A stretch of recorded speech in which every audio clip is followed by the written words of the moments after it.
was right about the shoe. The shoe was not the same in the pic shown in court as the shoe pulled from the evidence bag by Trooper Bukake.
And you mentioned you're at the hospital. There was a sneaker. One. Yes. Bukake!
Woo!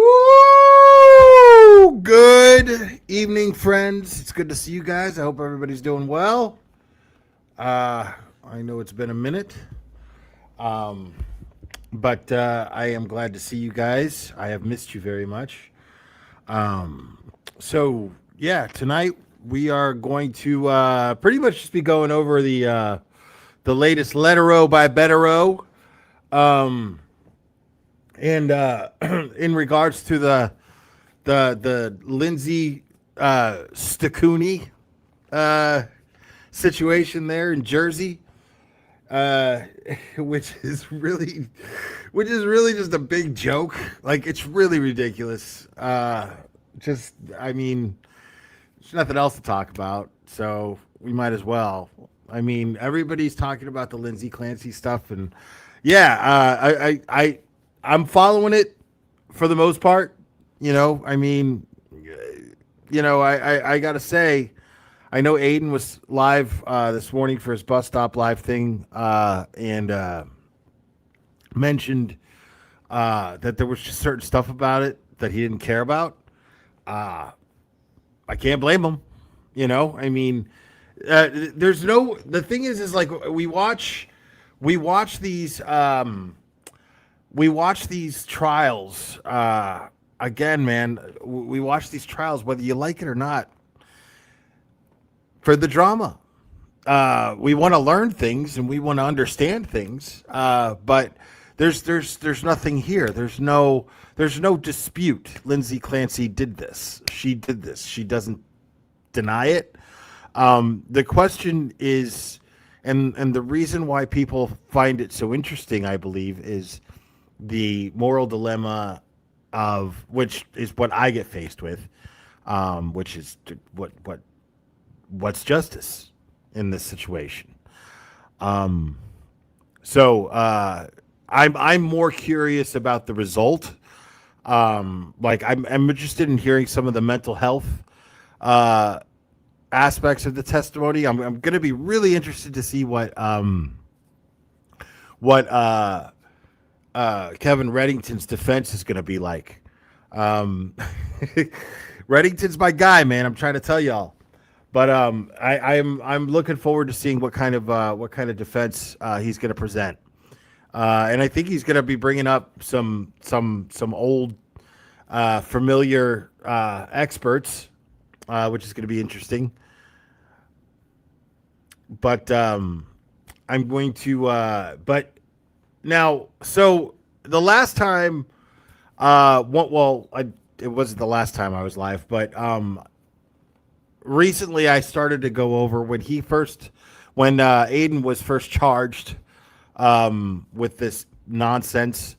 I went over half of his article about this person. Now, this Lindsay Stacuti person, she is this person who reached out to Aiden. I swear, when you say some of this shit out loud, you know what I mean? You're like, what the fuck is going on here? It's just so weird, bro. Like, when you say this shit out loud, you're just like, I can't even. Okay, man. And what's funny about it is, like, I knew about it. I didn't know any real details. When this person had first reached out to Aiden, I remember it was one of the times I was up there for, I was up there in Boston. I don't even remember which time it was. But I think it was the T-Rex Arms night. No, I don't think so, actually. No, because I had shown up. Yeah, it was another night.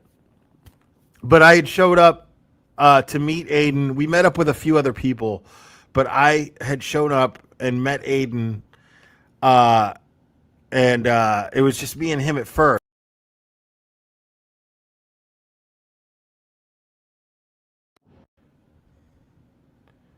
Hold on a second. Let me make sure this is okay. We're good.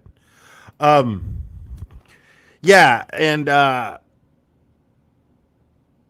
we sat down. Other people were coming to meet with us, and he sat down, and he's like,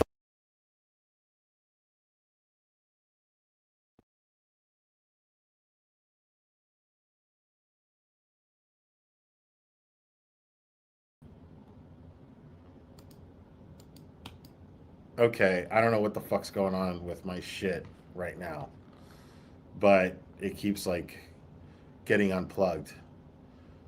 But it's fucking with my whole situation here.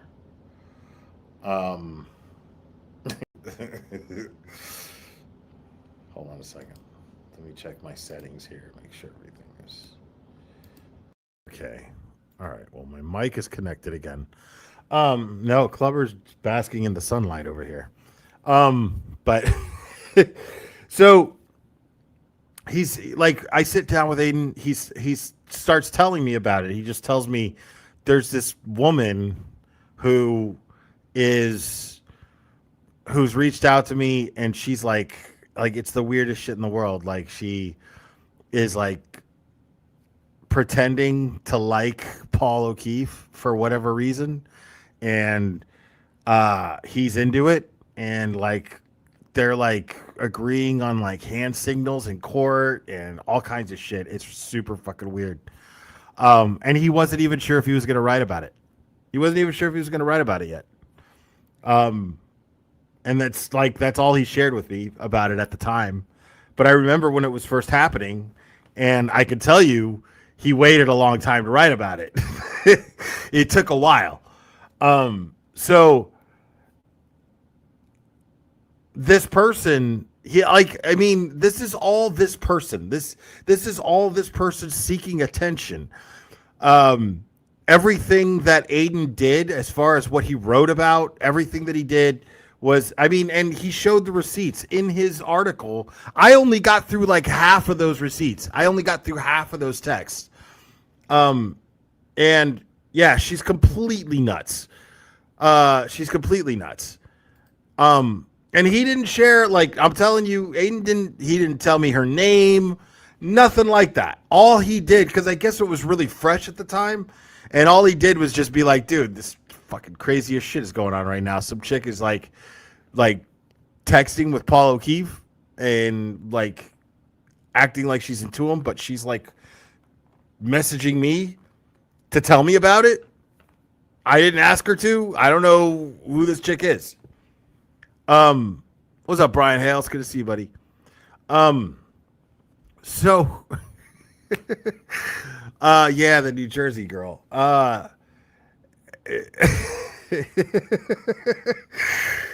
And then she moves, and then it's evolved into what we see now.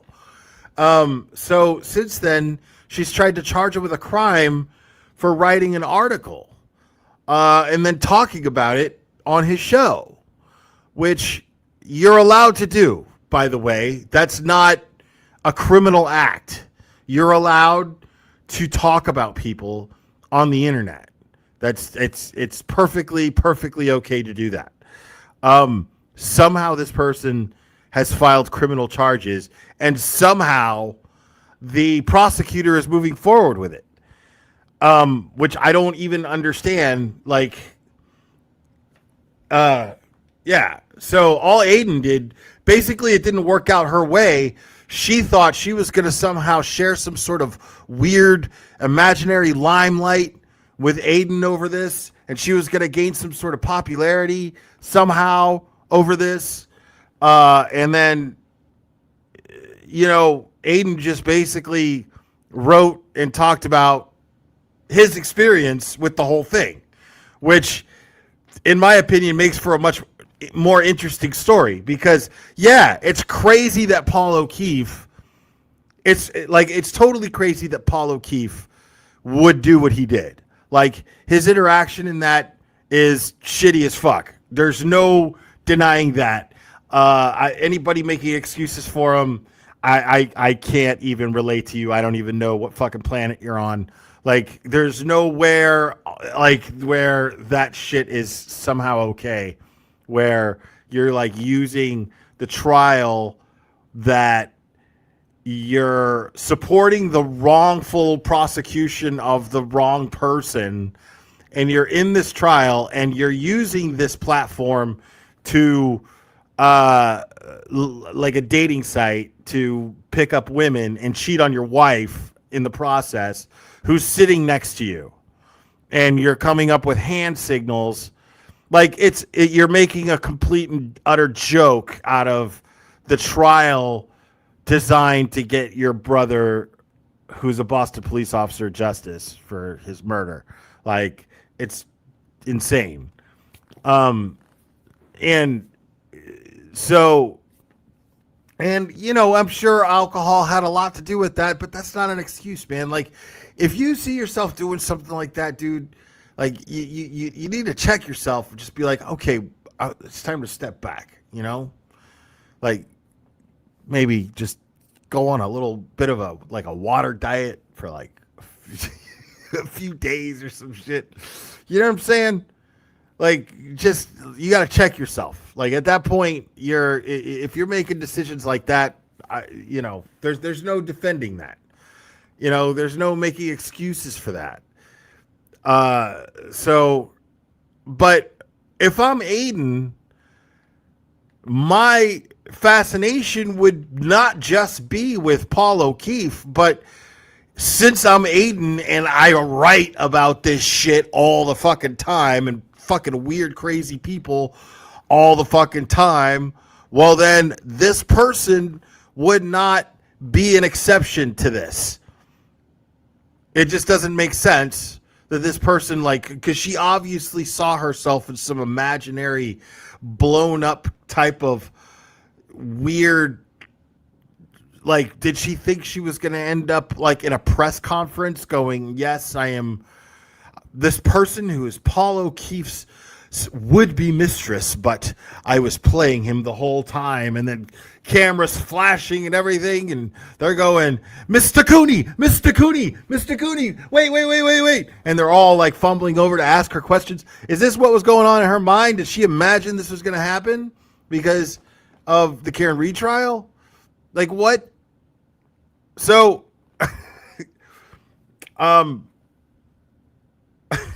so I'm really excited to see like how this just gets shut down. And I was waiting. I was waiting to read this until I was live because we like to go over the Letterows here. Whenever the Mighty One puts out a Letterow, we like to read them. And I like to react to them. So we are going to go over that. And then I'm going to open up the phone lines and people can call in.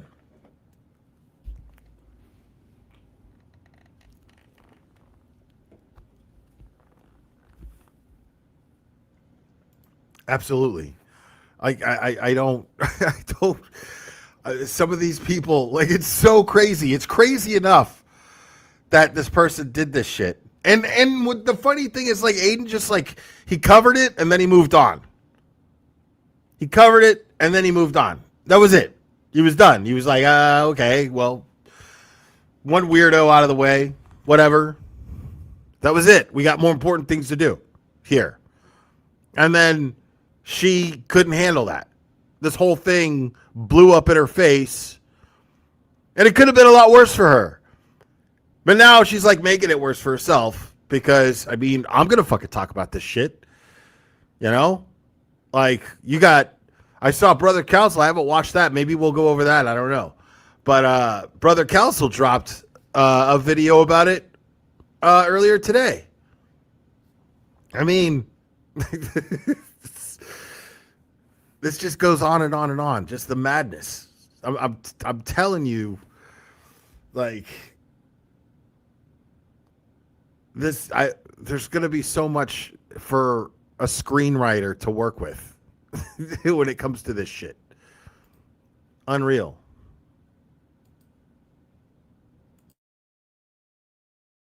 All right, so and a big shout out to my man Mazza for sending me this because I'm not on Twitter anymore, and like I could have just grabbed this from somewhere. Yeah, so I texted Mazza and I was like, do you happen to have, you know? And he was like, I got you, bro. So that was really nice of him.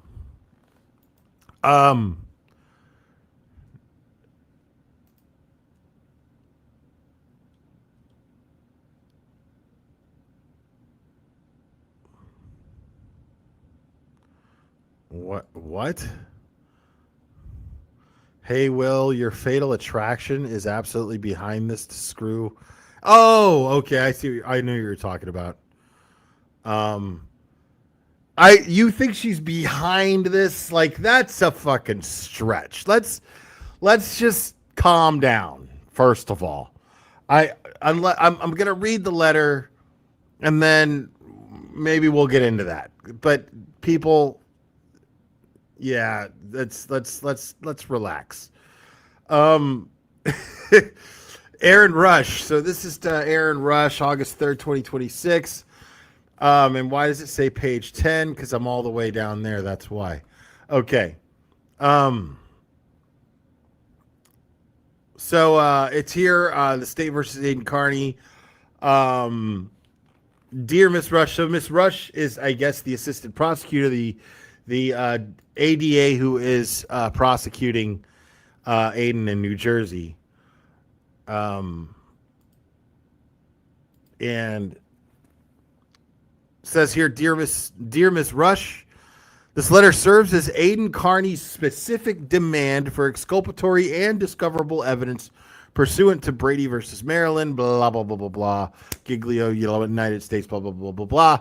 On July 22nd, 2026, an Atlantic County grand jury indicted Carney for one count of cyber harassment. The indictment alleges that on or about October 8th, 2025, Carney sent or made lewd, indecent, or obscene material about Lindsay Stakuni with the purpose of emotional harm, purpose to emotionally harm a reasonable person. The indictment resulted from the Atlantic County Prosecutor's Office more than 7-month investigation into LS's citizen complaint, which she filed on November 4th, 2025. On July 30th, 2026, the Atlantic County Prosecutor's Office served the defense with all the discovery you have, that's in quotes, in quotations, upon supplying the defense with discovery. The prosecution shall provide the defense with a listing of materials that are missing and explain why they have not been supplied. Emphasis added. To date, we have received neither such a list nor an explanation on why we have received such little discovery from this lengthy investigation.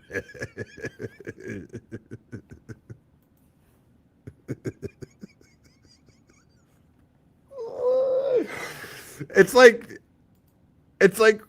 the cool thing about like knowing Mark is like when when there's snark.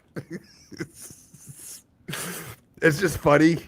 Like I love snarky Letterow. That shit's always very funny to me. Oh my god. The discovery we have received consists of little more than a Linwood Police Department activity report printed out on January 28th, 2026. A one-page handwritten, okay, before I get into that, let's read the footnote here. LS first attempted, and as Grant Smith Ellen says, the towel grande, he says, he'll tell you, read your footnotes, people. LS first attempted to have Carney arrested on October 13th, 2025. She went to the police seeking Carney's arrest. The police declined, but told her she could file a civilian complaint. Undeterred, the next day, LS called the police again seeking Carney's arrest. The ACPU declined to authorize Carney's arrest because Carney's online comments were not a violation of LS's temporary restraining order against him. So the discovery we have received consists of little more than a Linwood Police Department activity report printed out on January 28th, 2026.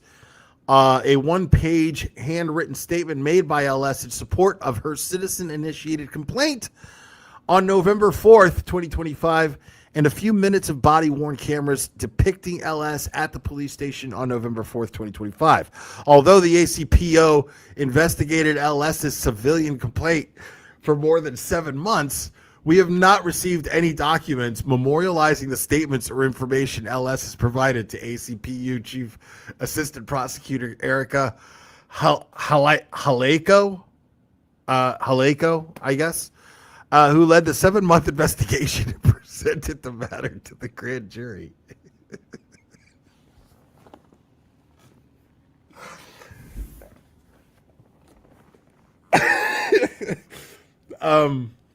Sergeant Vicky Levy, the sole witness for the grand jury, or anyone else at the ACPO, leaving for another day the legal question.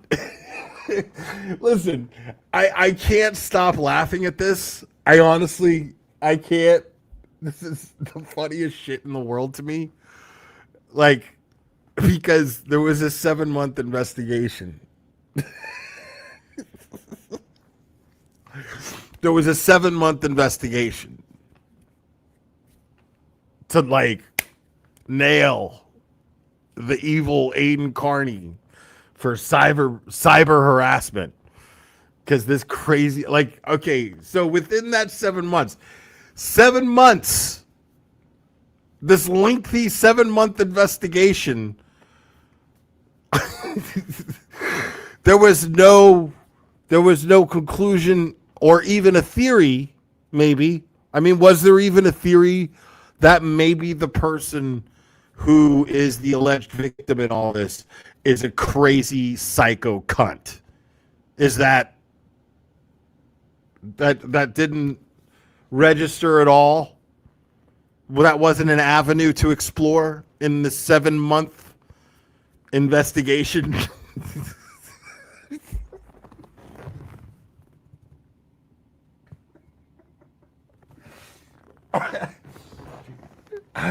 How are you supposed to take this seriously? Like, it's so funny because listen, a 7-month investigation takes place. Okay. When we know, like, we've seen all the receipts. We've seen all the receipts of how crazy this person is, who the perpetrator here is. Like, who is the shit person in all of this? The shittiest person in all of this is Stakuni. Like, easily. She's awful. Like, she's fucking awful. Let's just be honest.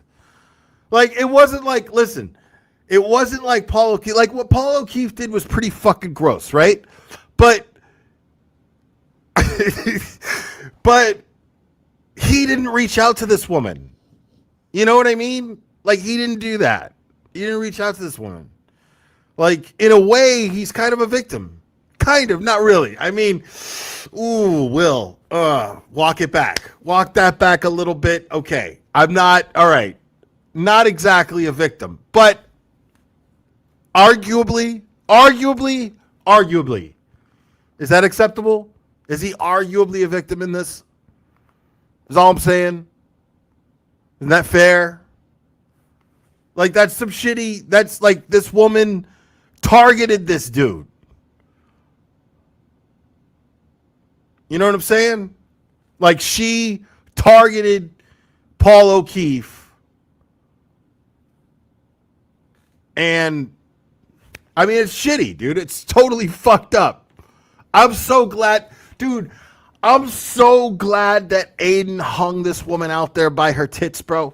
I'm so fucking glad he did that shit. Like, this is one of those things that it's just like, dude, how do you, like, this, I could see someone like this going into a police station and thinking that there's actually a chance to get him charged with a crime for this. But what I don't imagine is that it following through, like getting past a grand jury, even getting to a grand jury. I don't see that fucking happening.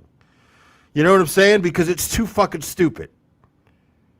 It's too crazy. It's too stupid. It's too crazy. It's a fucking thing that a crazy person would do. Like, you would expect that crazy person to go and do something like that, but you would not expect the current results to be taking place. You know what I'm saying? So it's just like, wait a second, what? Okay, yeah, I get it. She's fucking nuts enough to walk into a fucking police station and think that she was victimized here somehow. Sure, I get that. But, like, why is this being encouraged? What's going on? Like, what's the follow through here? Why?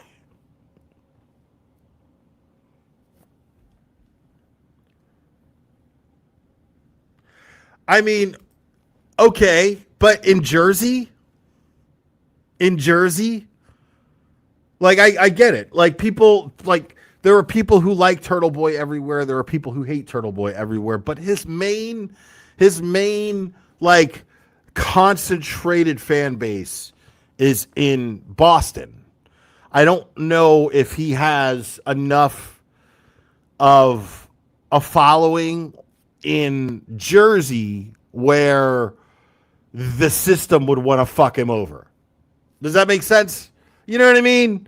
Like, in Boston, yeah, I could see that happening. He really embarrassed Norfolk County, really embarrassed the Massachusetts State Police. I get that, sure. But all the way in Jersey, maybe not. I don't know. Maybe. I don't know. But it's just, that's a stretch to think conspiracy. You know what I mean? Like I'm just not there. I'm just right now. I'm just thinking it's just a bunch of incompetence, just retarded bullshit. Let me keep reading here.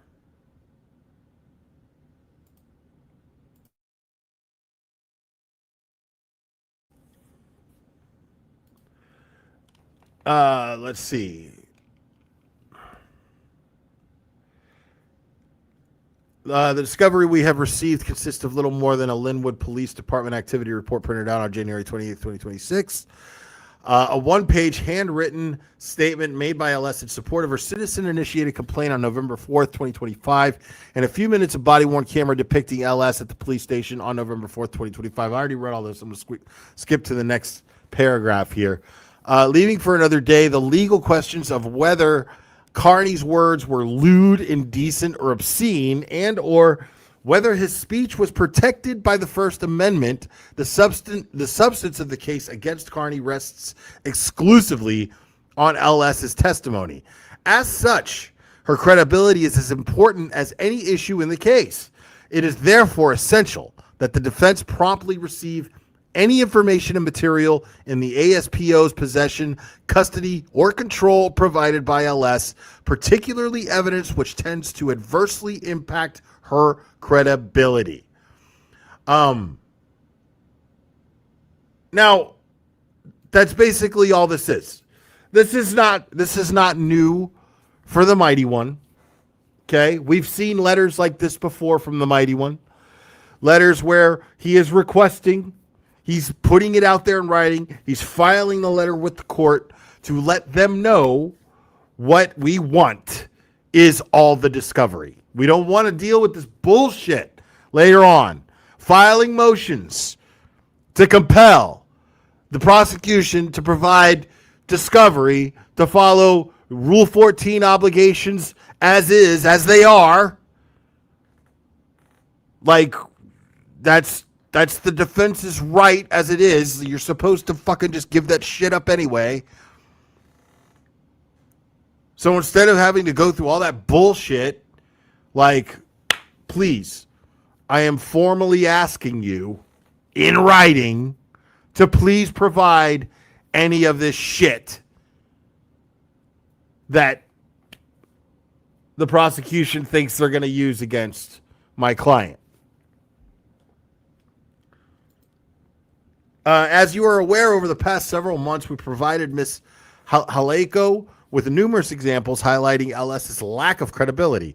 In other words, we provided the ACPO with substantial evidence which required any credible and good faith investigation to include a thorough vetting of the serious issues undermining its key witnesses' credibility before determining whether criminal charges against Carney, hold that thought, were warranted and in furtherance of the state's duty to disclose exculpatory evidence in his possession, custody, or control in the event of an indictment. Let's read this footnote here. Sergeant Levy's testimony amounted a little more than one-word responses agreeing with Ms. Haleko's leading questions. The exclusive source of Sergeant Levy's knowledge was the discovery in the matter of State versus Aiden Carney. Ms. Haleko failed to describe the discovery, in quotations, mark it as an exhibit, or introduce it into evidence.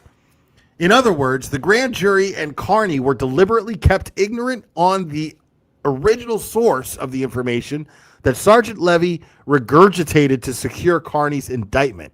We cannot even label Sergeant Levy's testimony, again in quotations, as hearsay, because there is no way to determine whether she was recounting an out-of-court statement by LS or someone else, or whether her alleged knowledge stemmed from another source. The discovery relied upon by Sergeant Levy on July 22nd, 2026 cannot be identical to the discovery provided to the defense on July 30th, 2026, for the simple reason that much of the hearsay evidence presented to the grand jury is not contained in the discovery the ACPO gave us. That's a lot right there. Let me try to break that down a little bit here.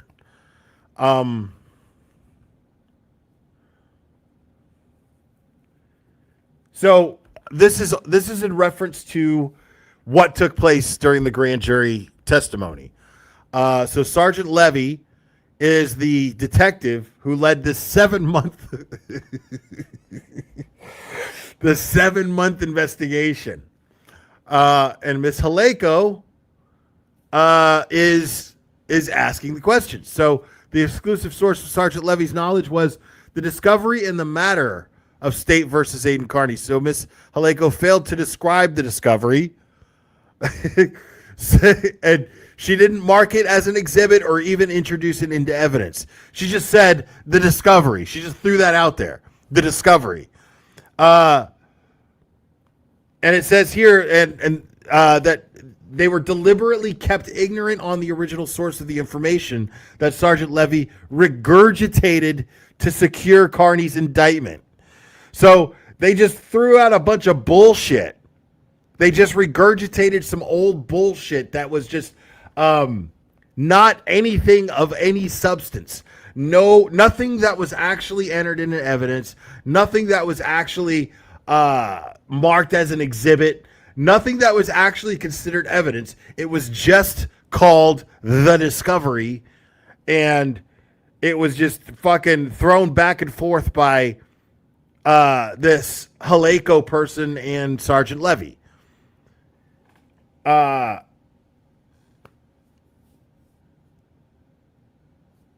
So the discovery relied upon by Sergeant Levy on July 22nd, 2026 cannot be identical to the discovery provided to the defense on July 30th, 2026, for the simple reason that much of the hearsay evidence presented to the grand jury is not contained in the discovery the ACPO gave us. So basically all this hearsay shit that was regurgitated at the grand jury testimony was not included in any of the evidence that they got. So they're saying, so if you have this shit, so this is basically the Mighty One going, listen, since you have this shit that this is what you use to secure the indictment against my client, well then how come we don't have it? Can we have that, please? Since you used it, you told a grand jury so that they would give you the indictment you were looking for against my client. Can you please maybe share that under Rule 14? Maybe, possibly. Thanks. Appreciate it.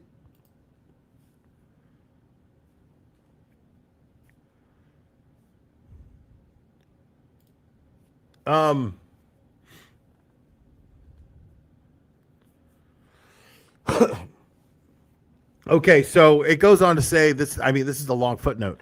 United States Supreme Court precedent repeatedly holds expressions remain protected even where the content hurts feelings, causes offense, or evokes resentment. Speech is often abusive, even vulgar, derisive. Is that even, did I say that right? I don't even know. And provocative. And yet it's still protected under the federal constitutional guarantees of free expression unless it is much more than that. But unless speech presents a clear and present danger of some substantive evil, it may neither be forbidden nor penalized. I mean, that's as simple as it gets right there. The Mighty One just fucking laid it out.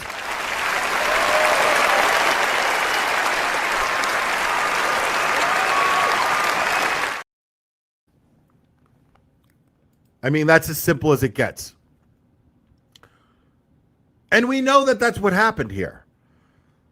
Like that's all that happened. He didn't contact her and go, "Hey." He didn't tell a bunch of lies about her. He merely told the story of what happened. He explained this story truthfully, and the truth is what paints this woman out to be a complete and utter piece of shit and an asshole. Thank you so much, Jules. Appreciate that, bud. We are all lucky Kryfer made him.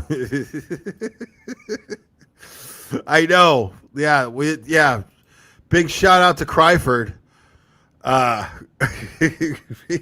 Big shout out to Kryford for creating the mighty Mark Letterow.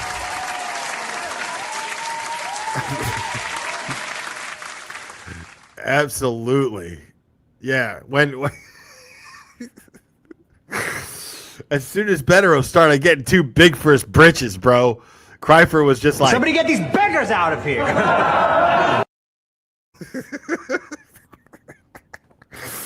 Kryfer said, get out of here, you fucking loser. Unreal. People kill me.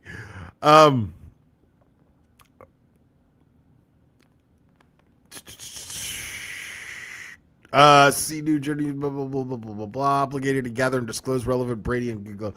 In addition to the concerns we brought to the ACPO's attention before the matter was presented to a grand jury, in the past few months, we have received electronic communications between LS and multiple third parties. Ooh, which, to be blunt, are astounding. These messages are so destructive to LS's credibility that even prior to Carney's arraignment, we urge the ACPU to reevaluate the wisdom of prosecuting a case whose entire foundation is built on a witness with such poor credibility. Meaning, this bitch is crazy and a fucking liar. Like, clearly. This is like clearly what we're dealing with. This is amazing. In some, the communications we have been provided with by others reveal the ease with which LS lies and disassembles to advance her self-interest and gain admiration from strangers on the internet. First, LS lied in furtherance of her deranged scheme to gain online clout by humiliating Paul O'Keefe, the brother of the victim in the high-profile Karen Reed case, a Massachusetts murder case in which LS appears to have an unhealthy obsession. Next, LS sought to capitalize on her online fame by lying to garner sympathy and to impress strangers on the internet with whom she shared nothing in common other than an interest in the Reed case. Finally, LS lied as part of her effort to have Carney jailed in Massachusetts because she was upset that he didn't give her enough credit, that's also in quotations, for her humiliation of Paul O'Keefe. Let me read that again. Finally, LS lied as part of her effort to have Carney jailed in Massachusetts because she was upset that he didn't give her enough credit for her humiliation of Paul O'Keefe. Holy shit!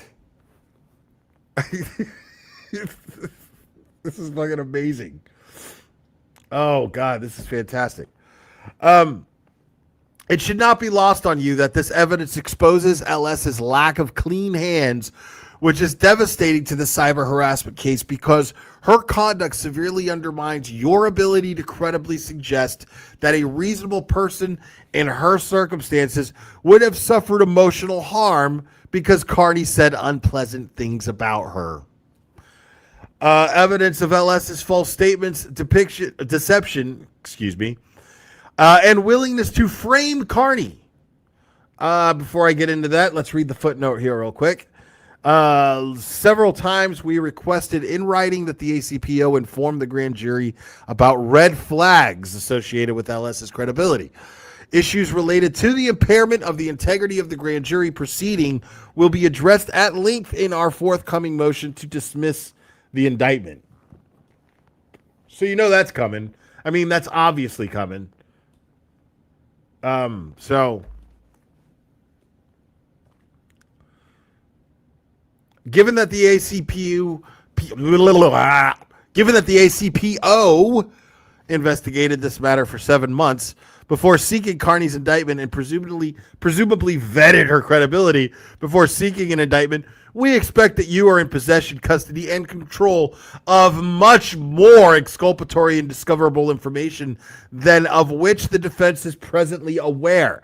In any event, we bring some examples to your attention so you may comply with your obligation to present any favorable and discoverable of evidence regarding LS in your possession, custody, or control.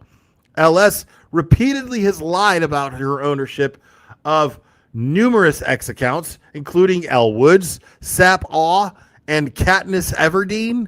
We now possess evidence which provides ample proof that LS used these accounts to anonymously advance her agenda, leak information about legal proceedings, garner sympathy for herself, disseminate false information, and publicly smear Carney and his lawyers.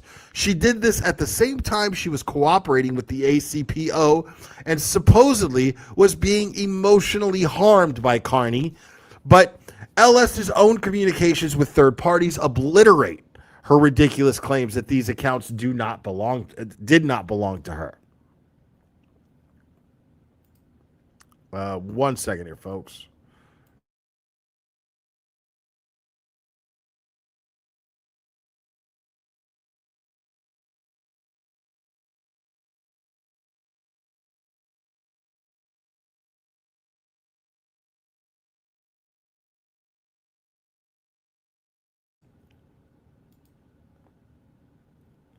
Did I not say obliterate?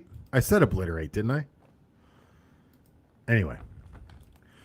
I will read this footnote here real quick.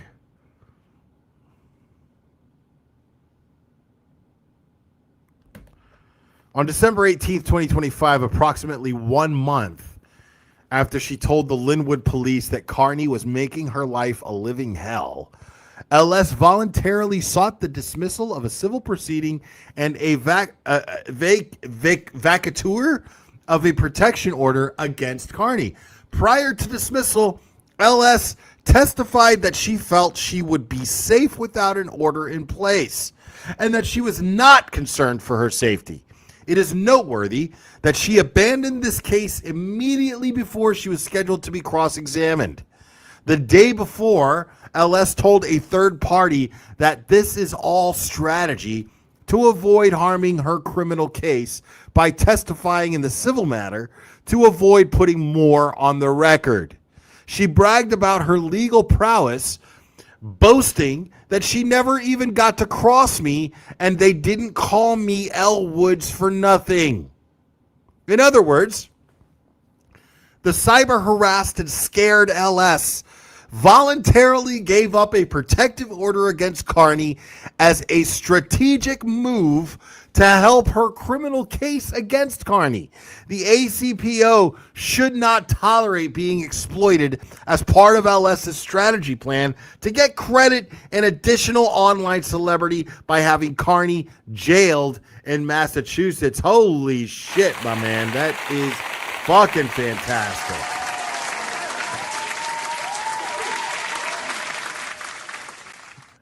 On December 22nd, 2025, after LS alleged that she had been assured by the ACPO that Carney would be indicted, LS lied to her attorney about her ownership of at least one of these accounts. On December 22nd, 2025, LS's attorney represented to Carney's counsel that Sap Awe was not LS's account. That same day, LS joked about this lie to a third party, noting that her misrepresentation to her attorney made Carney's counsel look bad.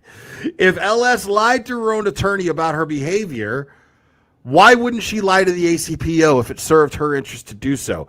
Indeed, it appears that she already has lied to the ACPO. In what amounted to improper unsworn testimony, Ms. Haleko suggested to the grand jury that LS may not have owned the Elwoods account, but rather Carney presumed it was LS's account before he allegedly cyber harassed her. Obviously, a seasoned prosecutor would never make such a statement unless LS told her that she was not the owner of the account. I mean, this is fucking beautiful. This is amazing.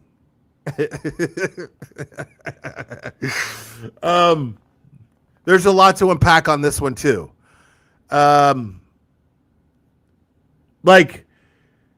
So she filed a protection order against him, right?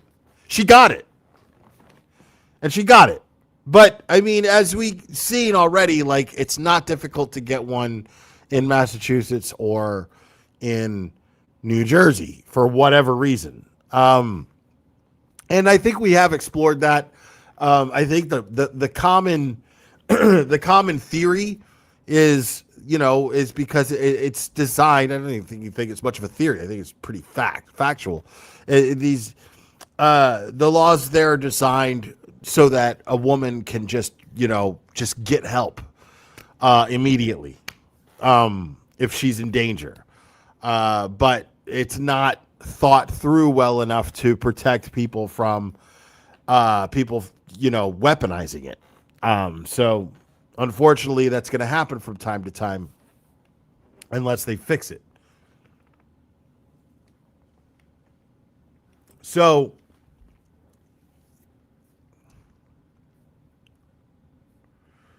yeah, it's crazy, dude. Oh, and thank you for becoming a new member, Mo. Appreciate you.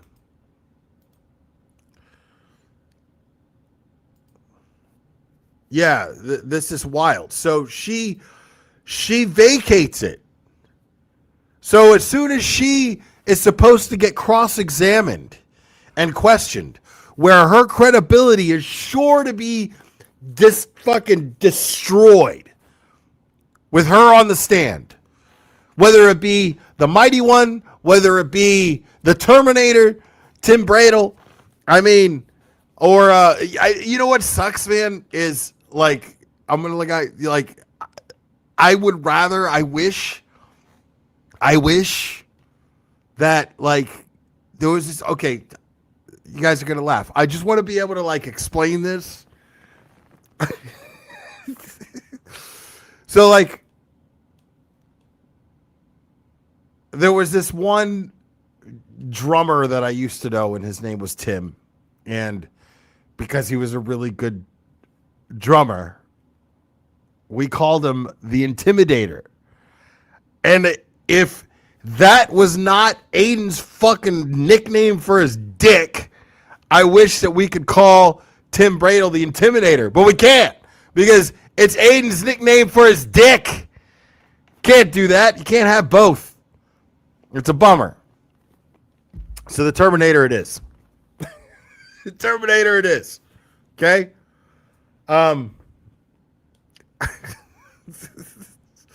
That's not my fault, okay? Nobody, who the fuck names their dick fucking the Intimidator? It's not my fault. Anyway. So she vacates the order before she's supposed to get either cross-examined by the Terminator or the Mighty One. She just and she says that she doesn't want to incriminate herself. Basically, she doesn't want to say anything that might fuck up the criminal case against Aiden. So here she's saying, I don't want to incriminate myself. Basically. So she drops the order and says that he's no longer a danger to her. But yet, there's this criminal case moving forward now. So, in this footnote, this is amazing because this footnote basically gives every fucking reason why this is absolutely and completely insane that it's moving forward. It's completely insane that this prosecution is moving forward in New Jersey. It's already insane enough that it's happening in Massachusetts. It's already insane enough that it's happening in Massachusetts. This in New Jersey is this is the biggest joke. It's ridiculous.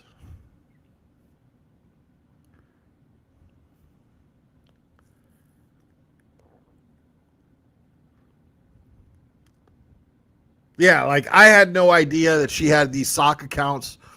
I've heard of one or two of them, but I have not paid attention.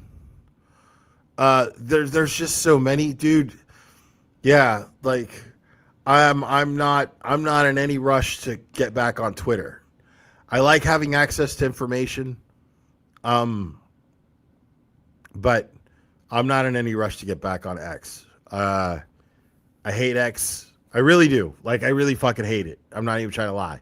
Like, I like that it's a good source for certain information.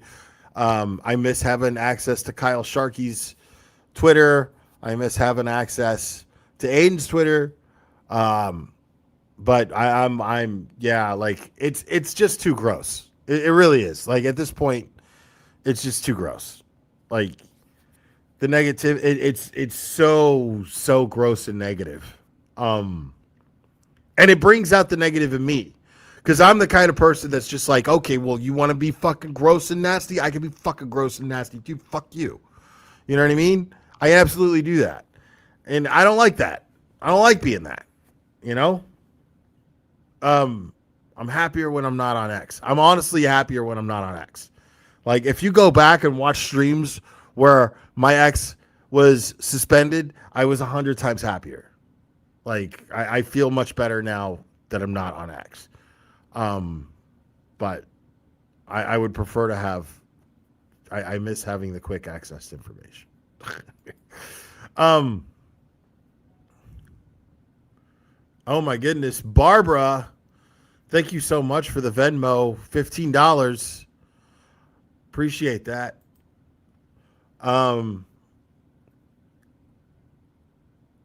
This is wild. And she bragged about this shit to people. She bragged, said that it was a strategic plan to get credit. It was a strategic move to help her criminal case against Carney. As if LS's repeated lies about ownership of the social media accounts weren't bad enough, on December 21st, 2025, LS bragged to a third party that she would never be traced to her burner accounts. LS explained that she had a VPN and no name or email linked, which meant they won't be able to ever log in.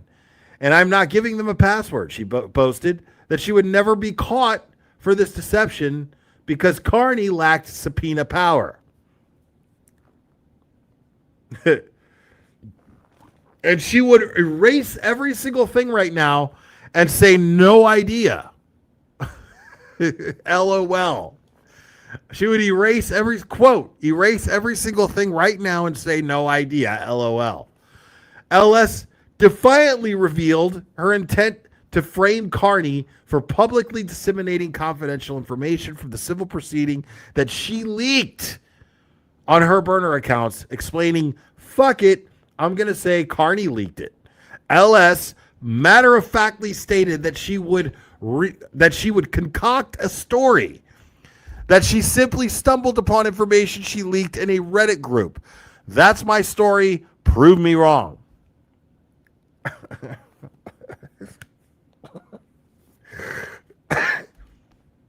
Okay, people.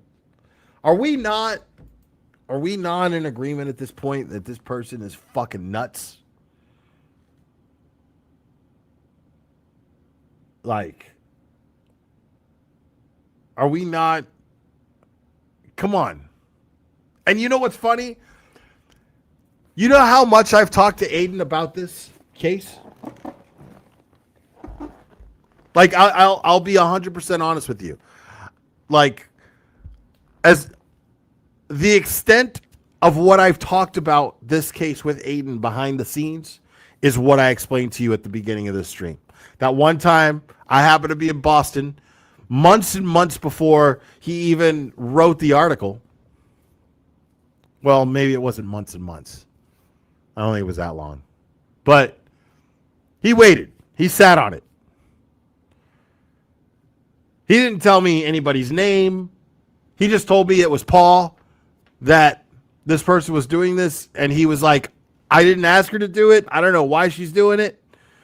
But she's telling me all of this stuff. And that was it. The rest of the night, it never came up again. We had dinner.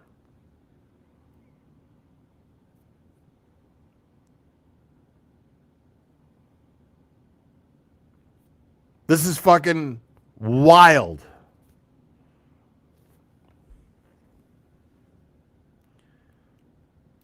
Like, this is the first I'm hearing about most of this shit.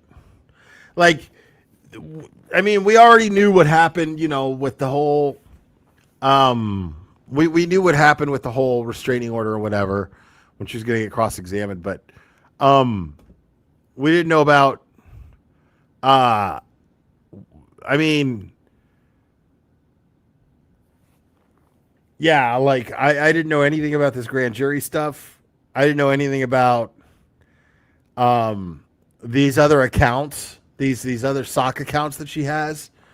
I didn't know about any of this shit. This is a crazy person, bro.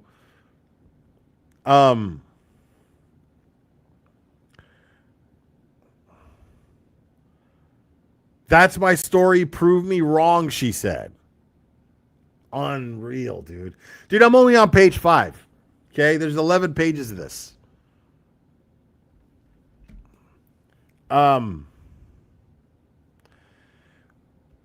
We anticipated that the post-indictment discovery package would confirm that the ACPO had issued grand jury subpoenas and served warrants seeking all relevant electronic data as part of the investigation of LS's claims.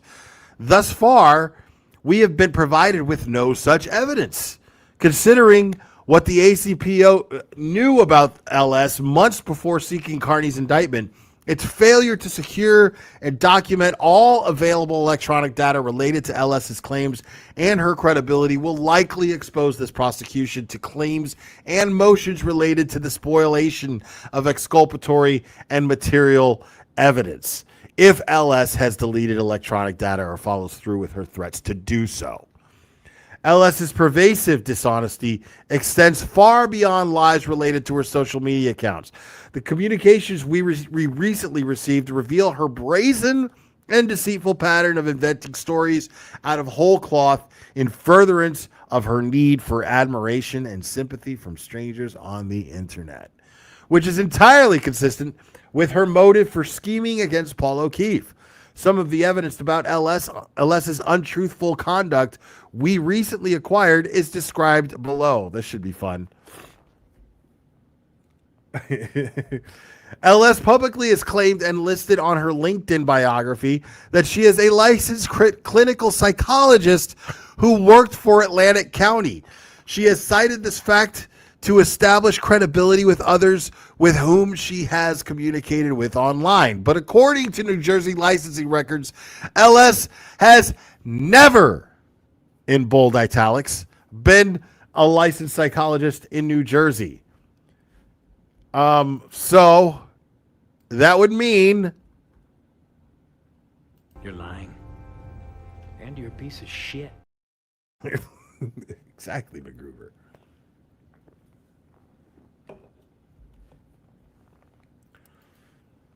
LS repeatedly has stated that her father is or was a judge.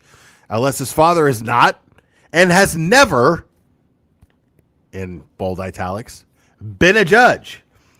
On December 15th, 2025, LS admitted to a third party that she lied, explaining the reason I told Aiden my dad was a judge was because I was hoping it would scare him. That's the only reason I lied. Look at this list, bro. This is awesome. This is amazing. LS has told numerous third parties a horrific yet detailed story that her sister was murdered after she was given a date rape drug, brutally raped for hours, strangled and injected with fentanyl, and then left to die on the street. She claimed that her sister, disoriented from the date rape drug, called her for help. LS went so far as to explain that the anguish this tragedy caused members of her family, including herself and her father. She explained that the killer still walks free and that her sister was the most amazing person ever. in all caps, bold. She was an angel, emphasis in original. On information and belief, LS does not and did not have a sister, let alone one who was given a date rape drug, raped, injected with fentanyl, strangled, and left to die in the street. Let me repeat that again. On information and belief, Stanuki does not and did not have a sister, let alone one who was given a date rape drug, raped, injected with fentanyl, strangled, and left to die in the street. That would be her sister Clay. LS sent the photo she claimed was the last pic ever taken of her sister from the night she was killed, which ostensibly depicted LS and her sister together, but which in fact was a public photo of the Cavender twins. LS apparently altered the real photo by placing her own facial image on the body of one of the women in the actual photo and describing another one as her sister.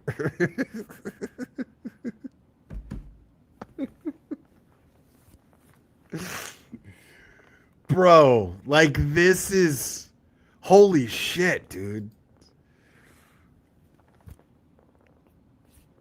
Like, is there like a Lindsay demon? Hear me out.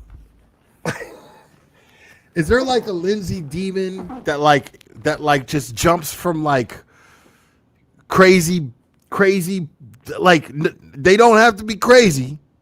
I'm saying they just got to be named Lindsay, and they're only crazy while they're in there, while they're possessing, like in the movie Shocker. Remember Shocker?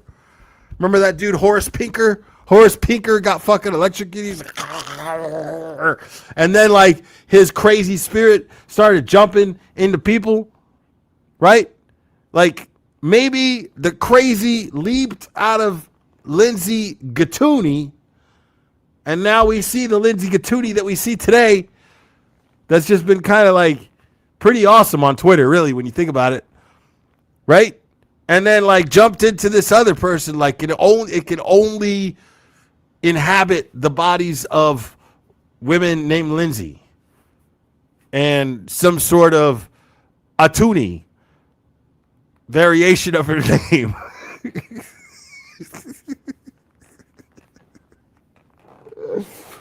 That's all the demon can do, right? The demon, the Lindsay demon that hates Aiden. The Lindsay demon that hates Turtle Boy. That's got it in for Turtle Boy. Is that what's going on here? Oh my God, Ms. V USMC gifted 10 fucking memberships. Holy.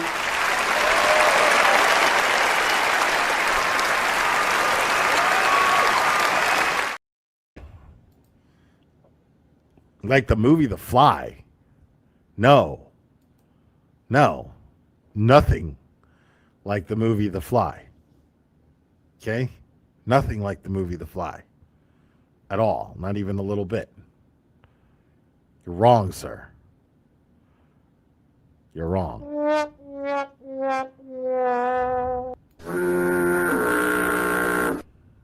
You failed.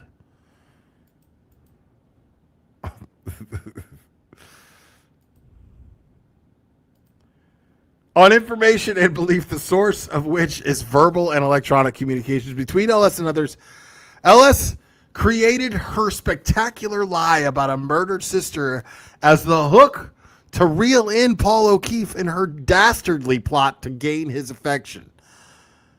It seems clear that LS told O'Keefe this story as a way for them to bond over their shared grief for the loss of a beloved sibling.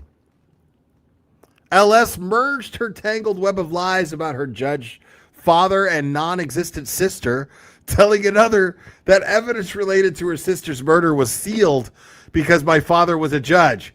It's fucking sealed. My father was a criminal judge and had the whole thing sealed permanently. God damn, dude, that bitch is crazy. To impress third parties she didn't even know, LS shared photos which ostensibly showed her at exclusive social events with Derek Jeter, Alex Rodriguez, A-Rod, and Naomi Campbell. Every one of these photos was falsified. Holy shit! Just as she did with the photos of her sister. LS apparently altered publicly available celebrity photos, inserted her image, and then presented them as authentic photos of herself. Oh my fucking God. The Kavinder twins are former college basketball players who became models and social media influencers. This lie, of course, undermines entirely LS's false justification to a different person that she lied about her father being a judge to scare Carney. This is unreal. Yo, like, how fucking crazy do you have to be, bro? How fucking crazy do you have to be? What's up, Erica? Dude.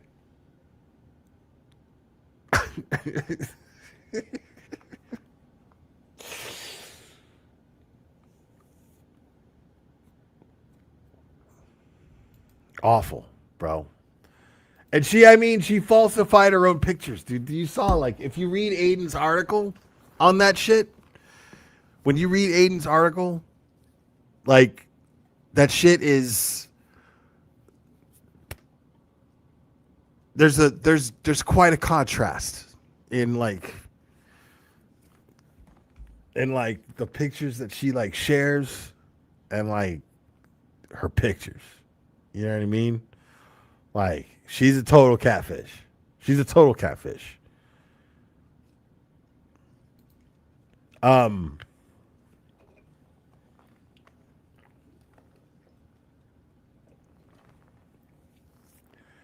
There's overwhelming evidence that LS is a compulsive liar who creates fiction to serve her own interest. There is substantial proof that she is willing to frame Carney to conceal her own misconduct to help the ACPO prosecute Carney.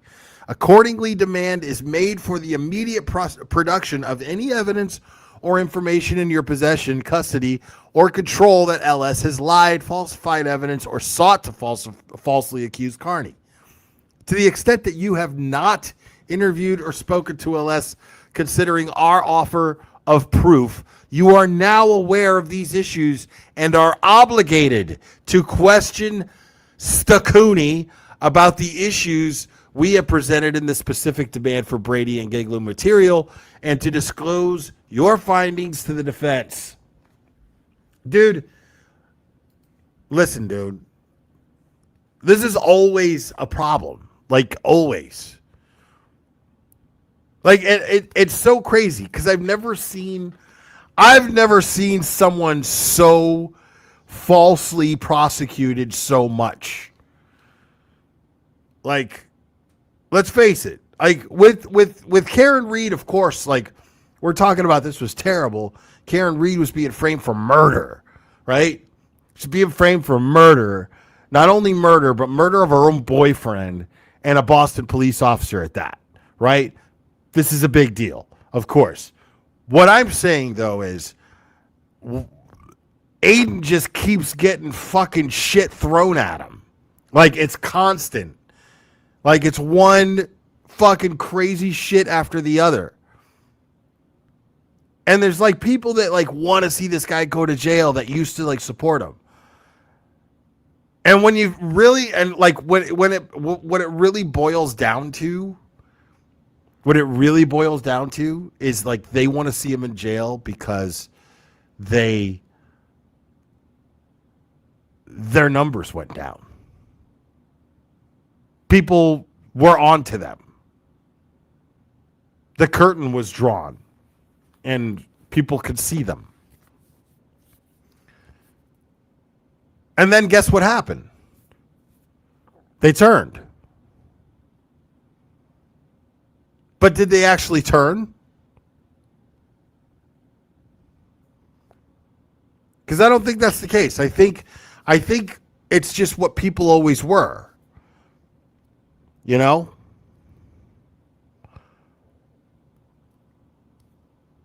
Because, I mean, that's the thing is, like, there's no way. All of this stuff that I'm looking at, because I've never seen someone have so many. The more it happens to Aiden, the more passionate I get about it. You know what I'm saying? The more pissed off for the people of Massachusetts I get. And this isn't even Massachusetts. This is New Jersey. So now it's not just happening in Massachusetts, but it's happening to Aiden in New Jersey. Where does it end? Right? I mean, am I, is anybody fucking following me here?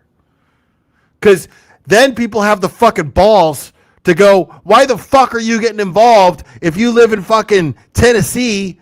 Why the fuck aren't you getting involved? First of all, I already showed you the big fucking corruption scandal that was taking place here in Knoxville. Sorry if I don't give too much of a shit about a couple of fucking sheriff's guys using the fucking police station, the sheriff's office debit card to buy fucking shit at Home Depot. I don't really give a fuck about that. Excuse me.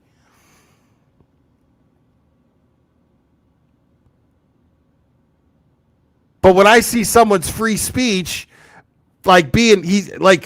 someone is trying to charge him criminally for talking in 2 different states. 2 different states. So at this point, this is the point where people need to start really paying attention in other states.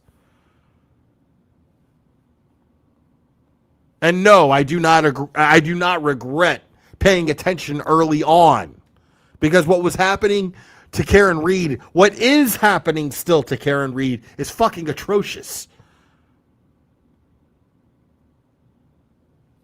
And now Aiden talking about it and shining a light on it, now he's being criminally charged for it. And now he's being criminally charged in another state because somebody who didn't get enough fucking attention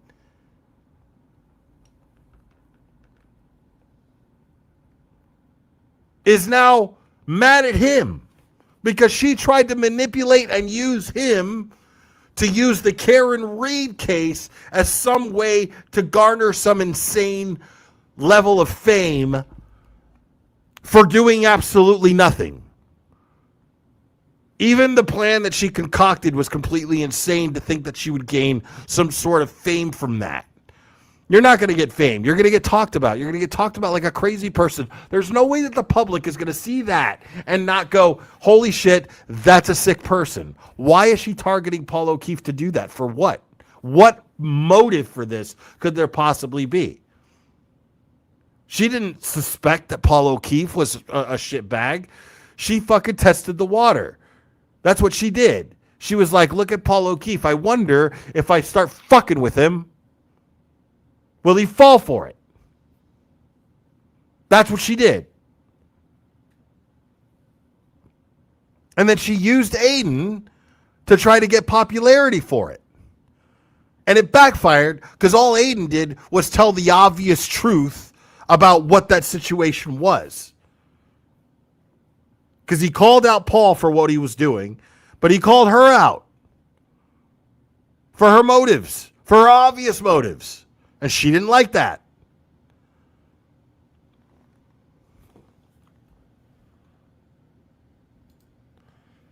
Denise D. Nice, thank you so much. I'm so sick of insane people going after an innocent man because of envy. They talk about him way more than an officer who is put out like trash. Dear God, shame on all of them. They are so dangerous. Well, it's not that they're dangerous. It's that the system's dangerous. These people shouldn't be considered dangerous. That's the whole point.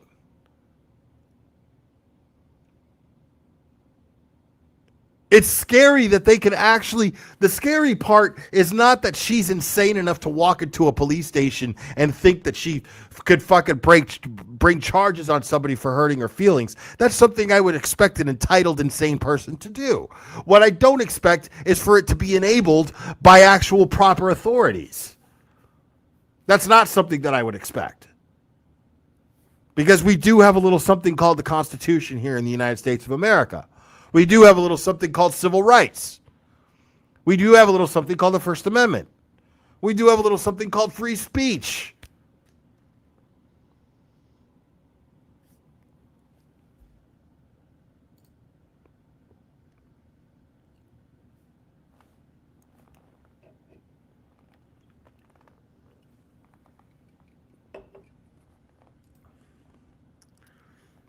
Goes on to say there is overwhelming evidence that LS is a compulsive liar who creates fiction to serve her own interest. Did I already read that? Yes, I did.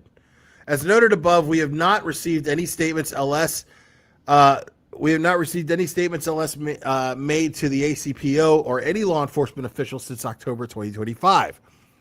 Based upon LS's messages with third parties, we know that these undisclosed communications exist unless LS has lied about her interactions with law enforcement and or tampered with electronic communications to make them appear that they came from the ACPO, which we recognize as possible given her habit of altering and lying about photographs.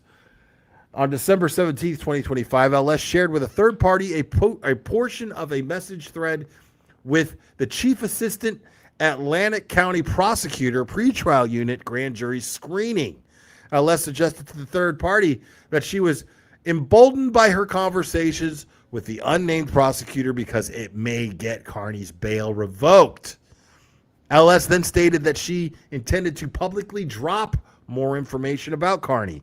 That same day, LS claimed that she was emailed by an ACPO prosecutor who informed her more than 7 months before he was indicted that the ACPO already had decided to prosecute Carney.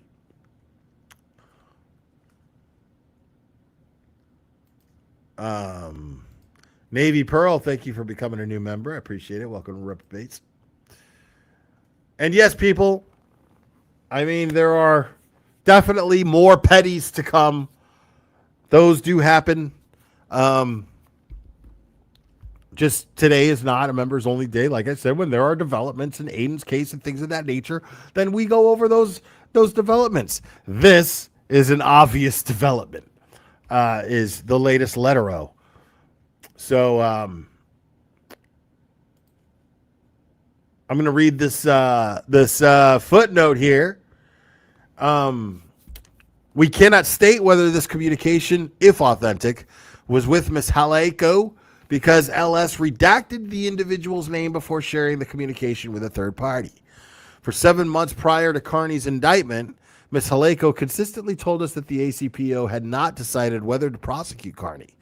Indeed, on July 7th, 2026, minutes before Ms. Haleko told us that the ACPO intended to see Carney's indictment, she told us that the ACPO did not intend to prosecute him, and she was determining whether to dismiss the matter outright or remand it to a municipal court. We, of course, credit Ms. Haleko's representations, which means that LS lied to third parties about her communications with the ACPO.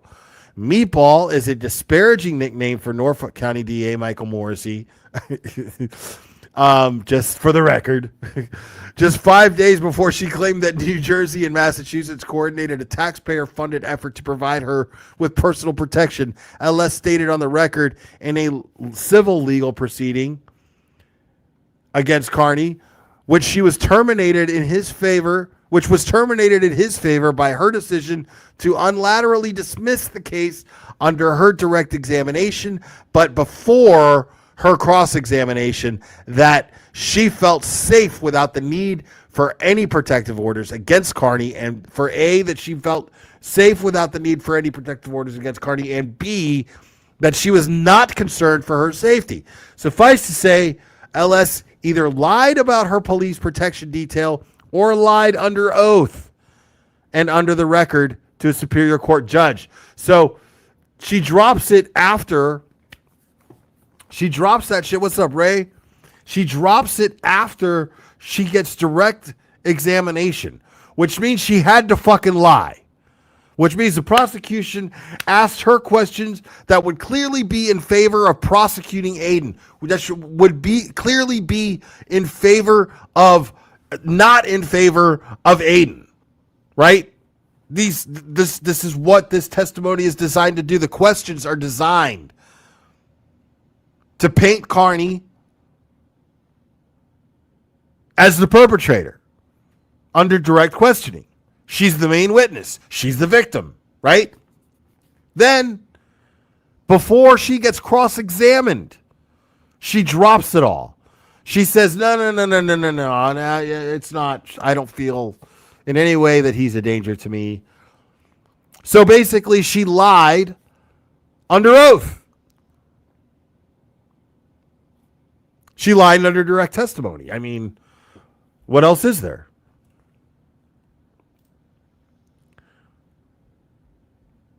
Oh my God, I lost my place going through all these footnotes. I read that already. Okay, here we go. This is it. I think.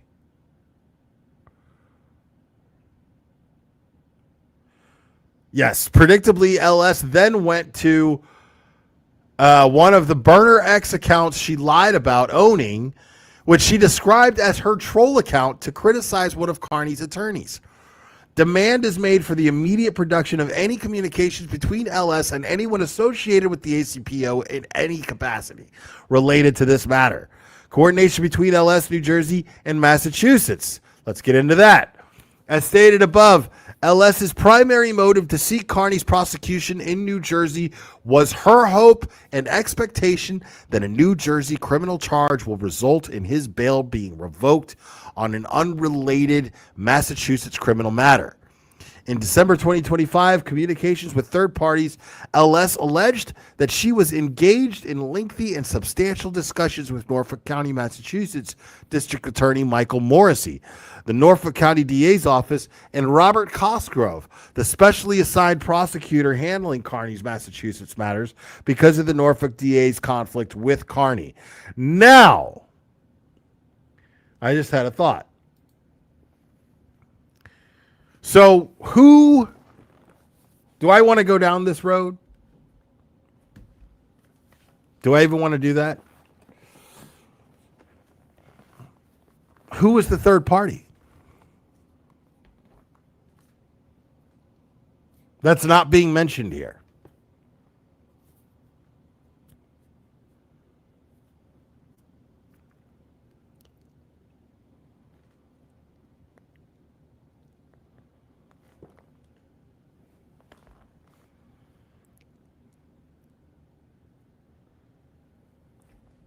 Who's the third party that's not being mentioned here? Because that's interesting. Because who would have that interest? Who would be this person? Who would be the person who thinks that they would know what their options would be? Like, I'm trying to think of the person that I could imagine a conversation where Aiden's bail could be revoked, where someone would actually think, someone would be encouraging this person to think that his bail could be revoked in Massachusetts for crimes taking place in New Jersey.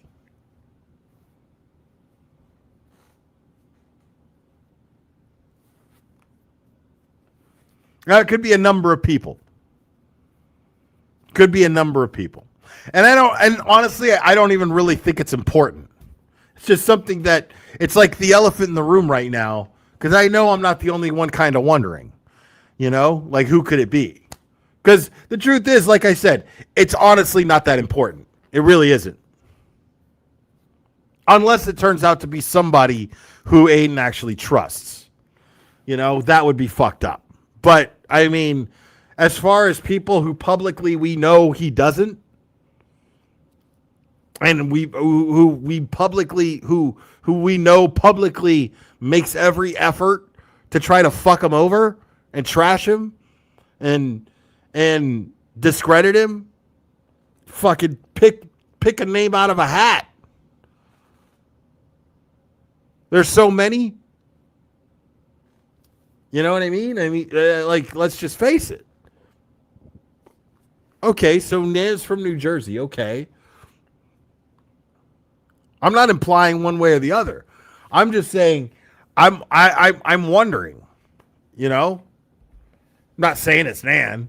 I don't know.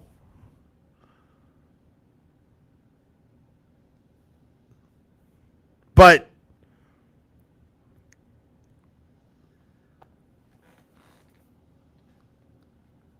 let's break it down though for a second though. Someone who really wants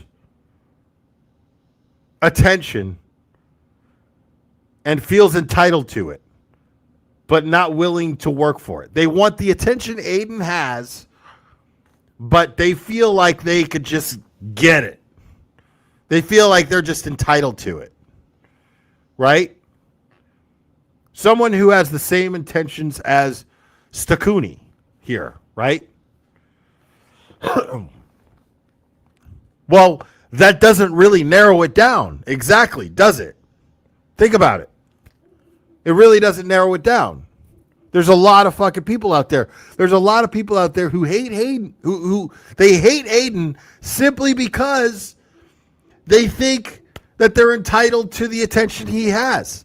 Simply because that they thought by being close to him, that was going to garner them some sort of extra attention, some sort of notoriety, some sort of fame, some sort of popularity. Popularity by association. These are people who thought this would happen. People who thought it just didn't occur to them to actually work hard. It didn't actually occur to them to start a channel and build an audience and be likable. That didn't occur to them at all.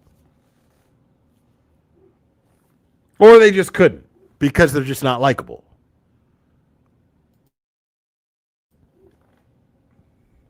So, right, this is why envy is really, really bad.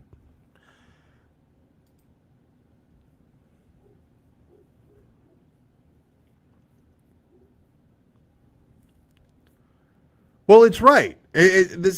These are people who never supported Aiden. Do you know why that is? Why that's so obvious? It's because they minimize who he is by feeling entitled to as much attention as he gets. They minimize what he's done to get that, to get the following that he has. When BLT says dumb shit like Will's just trying to get in Aiden's spot. Will wants Aiden in jail so that he can move into his spot. That shows what BLT actually thinks of what Aiden has done. Because he fails to understand why people follow Aiden. He fails to understand what Aiden has done to earn the following that he has.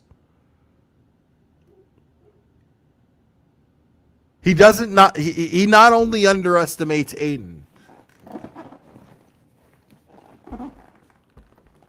but he also underestimates his audience. He thinks they're just a bunch of numbers, not opinionated people.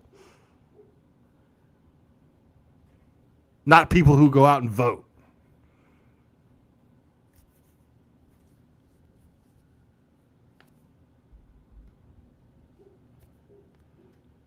Like, it just shows what that is. Because in order to get what Aiden has right now, you also have to be doing and dealing with what he's dealing with right now. First of all, BLT couldn't do that for a second. He couldn't handle being Aiden for a day.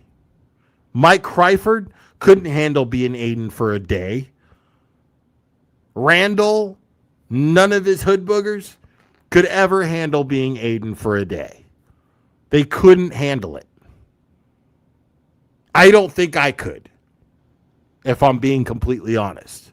I'd like to think that I could, It's easy to say, yeah, I could totally do that. But I've never been in that position. I don't fucking know. But it's a lot. James Lynch, member for 3 months. Free my boy. I agree. Thank you. Thank you so much. Right. I mean, they'd all be begging for a plea deal. Every single one of them. That's why they think it's possible for Aiden to fucking, and likely that he would take a plea deal. That's why they feel that way. Because they would. That's it. It's just that simple. James Lynch gifting a membership. Thank you so much, man. Appreciate you.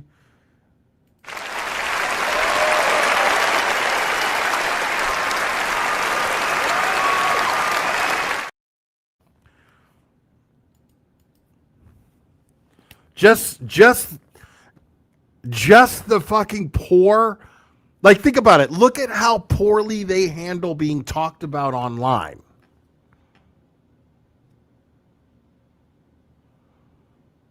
Look at what Aiden deals with daily being talked about online. Like the memes they make, the AI little videos they make, all that shit. Just that alone, none of them could handle for a day.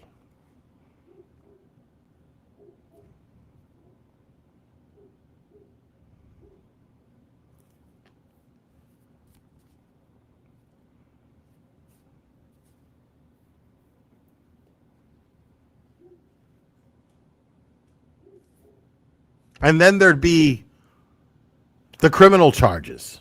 The criminal charges, none of them could handle it. None of them could. It'd scare the shit out of them. 2 months in jail? No way. Like, just think about it. So, and this is why only retards follow these people.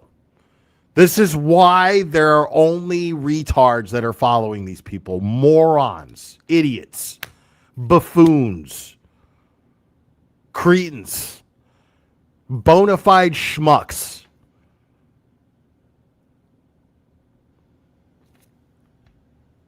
Oh my God. Wait, it's got to do. We got. I think we got a super cat. Super cat. I think we got a super cat. Super cat. Super cat. Super cat.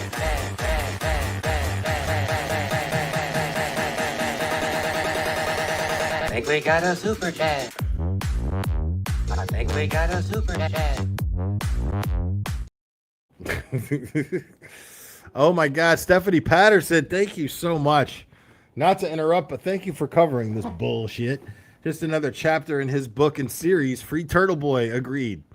Yes, thank you so much, Stephanie Patterson.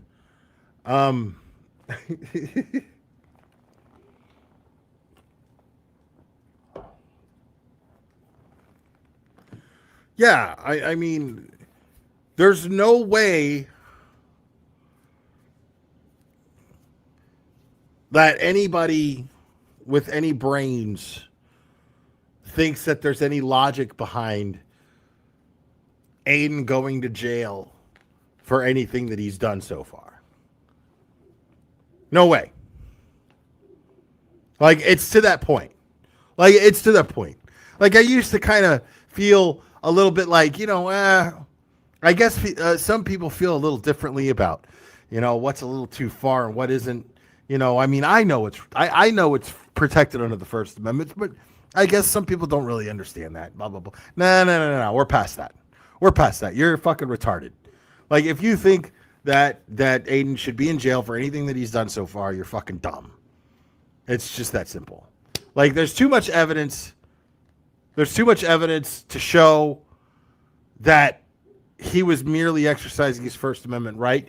There's too much evidence to show that his intent was to petition the government to make sure that the right people were prosecuted and the wrong woman was freed.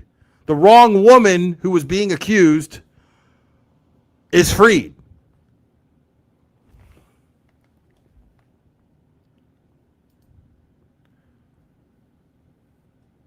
On December 17th, 2025, LS told a third party that New Jersey and Mass are cooperating and it will revoke his bail. She indicated that her husband, a local attorney, was on the phone most of the day with the prosecutor. On December 23rd, 2025, LS claimed that Morrissey's office just called me and wanted to set up a meeting with her. According to LS, Massachusetts authorities granted her full immunity, presumably for witness intimidation related to her deranged scheme to humiliate Paul O'Keefe. Notwithstanding her opinion that Meatball is scum, LS detailed topics related to the Massachusetts case that she claimed Massachusetts authorities wanted to speak to her about. LS claimed that she was on the phone with Morrissey for 3 hours. She alleged that Massachusetts authorities were watching everything, in all caps, especially for my safety, including by assisting with the placement of a police officer outside of her home, emphasis in original. On December 25th, 2025, Christmas Day, LS wrote that she spent Christmas Eve on the phone with fucking Michael Morrissey. Emphasis in original. She also claimed that the detective who reviewed her messages with Carney told her they were edited. I also represent Carney in his Massachusetts matters. Since Carney's indictment in Atlantic County, I have been in regular contact with Mr. Cosgrove regarding any possible impact the New Jersey indictment may have on Carney's Massachusetts cases.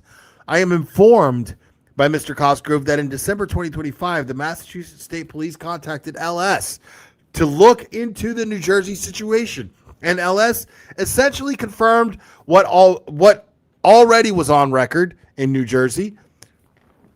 Excuse me. In other words, contrary to what LS has claimed, Massachusetts' interest in her was to gain an understanding about the New Jersey allegations, not to use her as a witness or source of information related to the Massachusetts cases. On July 31st, 2026, Mr. Cosgrove informed me that he has never spoken to LS. He also stated that he has no knowledge of LS speaking to DA Morrissey.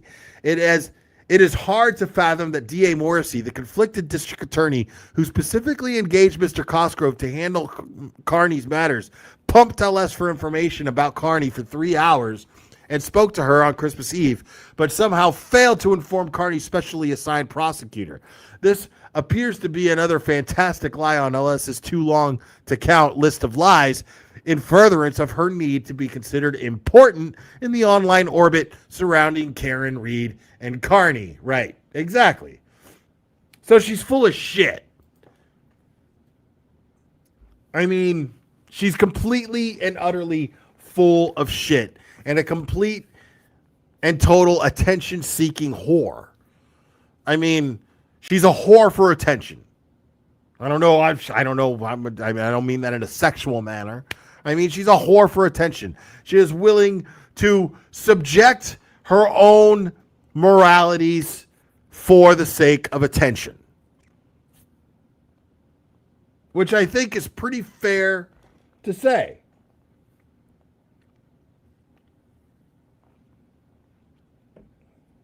I think it's a very fair observation, if I'm being completely honest.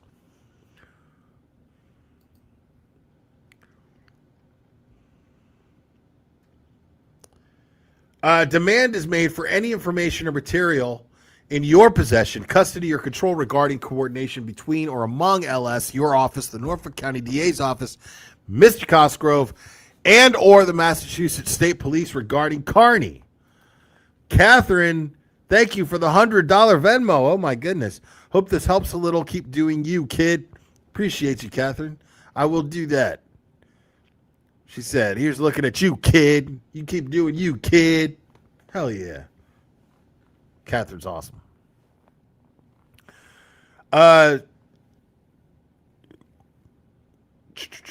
Where's that? Oh. Demand is made for any evidence in your possession, custody, or control that LS sought, expected, received, or was promised immunity from criminal prosecution in exchange for cooperating against Carney, whether in New Jersey or Massachusetts, and whether such inducement was made by New Jersey or Massachusetts authorities. LS's actual bias against Carney. The The messages we recently received made it clear that LS's destination of Carney stems from jealousy that she didn't get enough credit when Carney published a story describing her interactions with Paul O'Keefe. The defense possesses evidence that after Carney published the story about LS's abuse of O'Keefe without identifying her, LS initially was thrilled that she had become prominent, albeit anonymous, person in the online circus surrounding the Karen Reed case. So basically, she's mad because what ended up happening was, if I remember correctly, Aiden wrote a story about it and just let her be anonymous because he didn't want to like get her in trouble. So he kept her as an anonymous source who was communicating with Paul O'Keefe in this very inappropriate manner. She got mad that she didn't get credit. So Aiden wrote an article about her getting mad that she didn't get credit. Giving her credit. Basically. So that's basically where we're at here.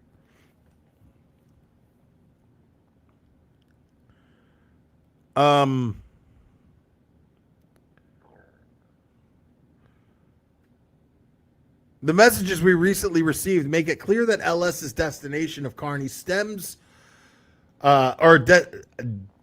detestation of Carney stems from jealousy that she didn't get enough credit when Carney published a story describing her interactions with Paul O'Keefe.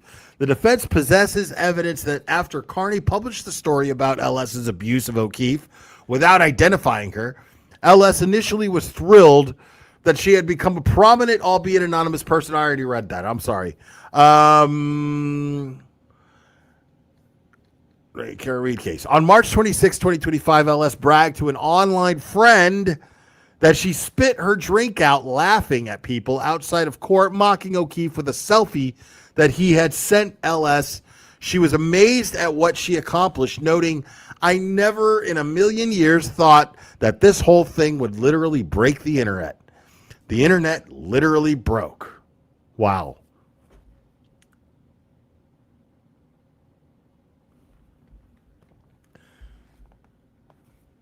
This chick sucks.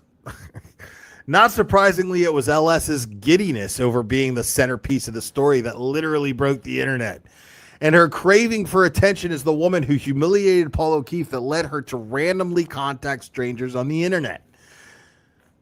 On March 25th, 2025, under her true name, LS sent a cold message to an unknown woman from the internet, teasing that if people only knew who I am, as she offered hints of why she was important. When the recipient of her message understandably responded, LS provided more hints to reveal her identity. One day before she bragged about breaking the internet, LS clearly was desperate to be recognized for her work. That's also in quotations, just for the record. The messages we have been provided contain numerous other examples of LS's motive to falsely accuse Carney. LS has even fantasized about physically harming Carney. On one occasion, she noted that in New Jersey, people get assaulted for his conduct. On December 16, 2025, LS said she would drive to his house with a bat. She joked that she had 2 pistols. "Let's ride," LOL, "let's ride," in all caps. "I have 2 rifles if you prefer them. I could kick his ass," emphasis in original.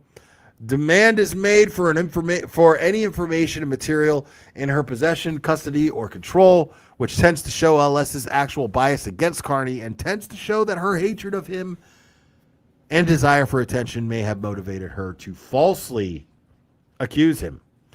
The above referenced examples are but a limited sample of exculpatory and discoverable evidence related to LS. It stands to reason that you have possession, custody, or control of much more information that requires disclosure to the evidence, according pursuant to Brady Giglow and blah, blah, blah, blah, blah. We demand prompt notice of whether such evidence exists, prompt disclosure of the evidence of such evidence, disclosure of it, or as required by blah, blah, blah, blah, blah, a list of undisclosed evidence and explanation on why it hasn't been disclosed. And there you go. by the Mighty One, folks. Another banger.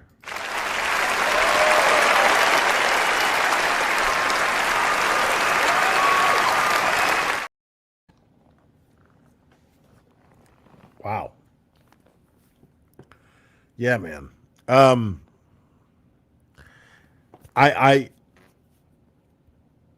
So what's cool about that is it gives us some insight as to what happened in the grand jury to get Aiden indicted. Clearly, the grand jury was misled. So big surprise there. And yeah,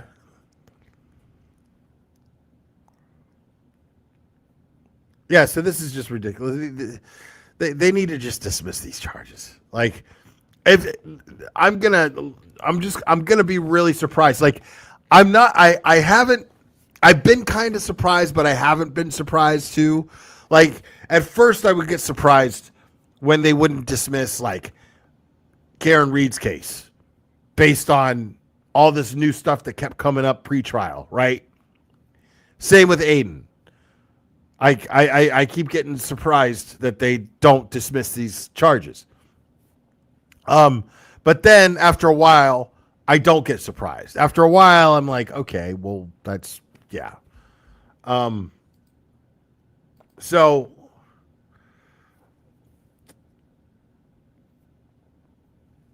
let's hear real quick, because I'm very curious about this. And then I'll open the phone lines for a few minutes. But I'm going to speed this up, too, so we can get through it pretty quick.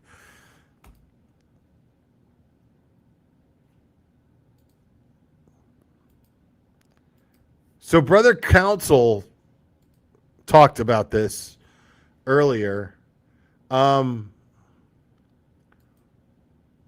right, folks, stop what you're doing right now. Go give Brother Counsel's video a like so that it's on your list. You guys can go check it out later.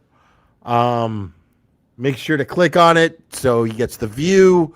And also make sure to hit the like on it, please. But I'm curious I'm curious to know what he had to say about it. Because there's some wild shit going on there.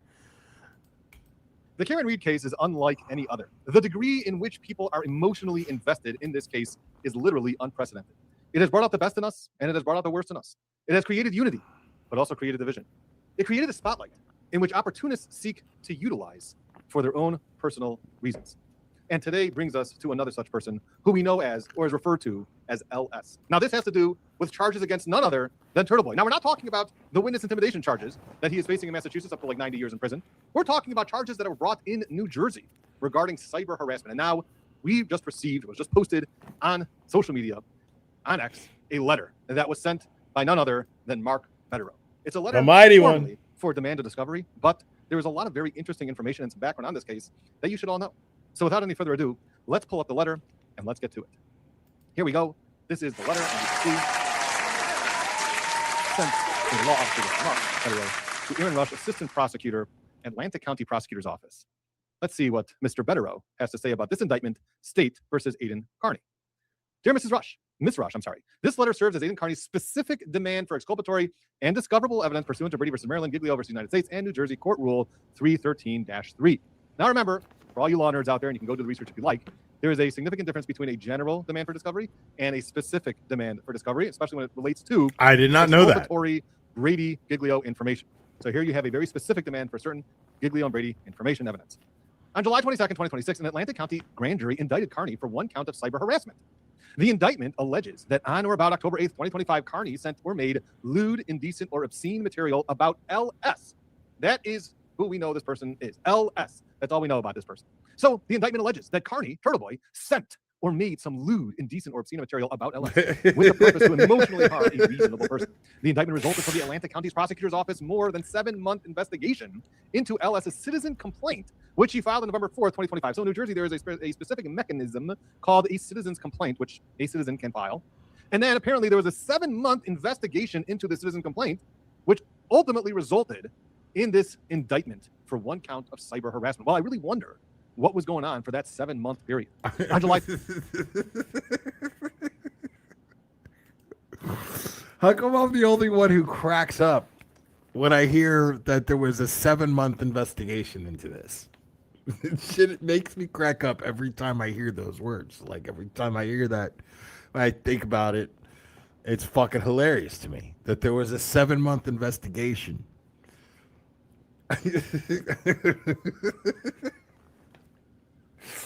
Because I'm just trying to wonder, like, what was going on in those 7 months. Like, I feel like there was a lot of, like, oh, yeah, bro. $20. $20 is I can make it from here. $20. $20. Don't be a pussy. $20. $20. $20. No, not 10. $20. $20. $20. I make it. Don't be a pussy. Dude, I'm doing it. And if I fucking make it, you give me 20 fucking bucks. Watch. Boom. I feel like that was going on for fucking 7 months. That's what I think was absolutely happening.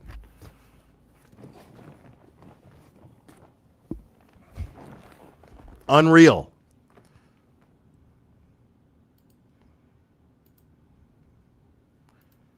'30th, 2026, the Atlantic County Prosecutor's Office, the ACPO, served the defense with all the discovery you have, in quotation. Under Rule 313-3B1, upon supplying the defense with discovery, the prosecution shall provide the defense with a listing of materials that are missing and explain why they have not been supplied.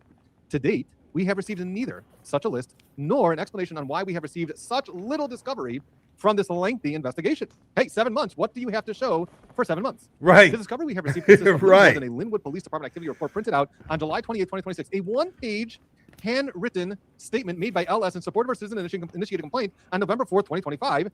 And so you have this 1 page, which was a statement made by this LS person, and a few minutes of body-worn camera depicting LS at the police station on November 4th, 2025, probably complaining of the same things that's in that 1-page document. Now let's take a look at footnotes, because as you know, footnotes are always very important to read.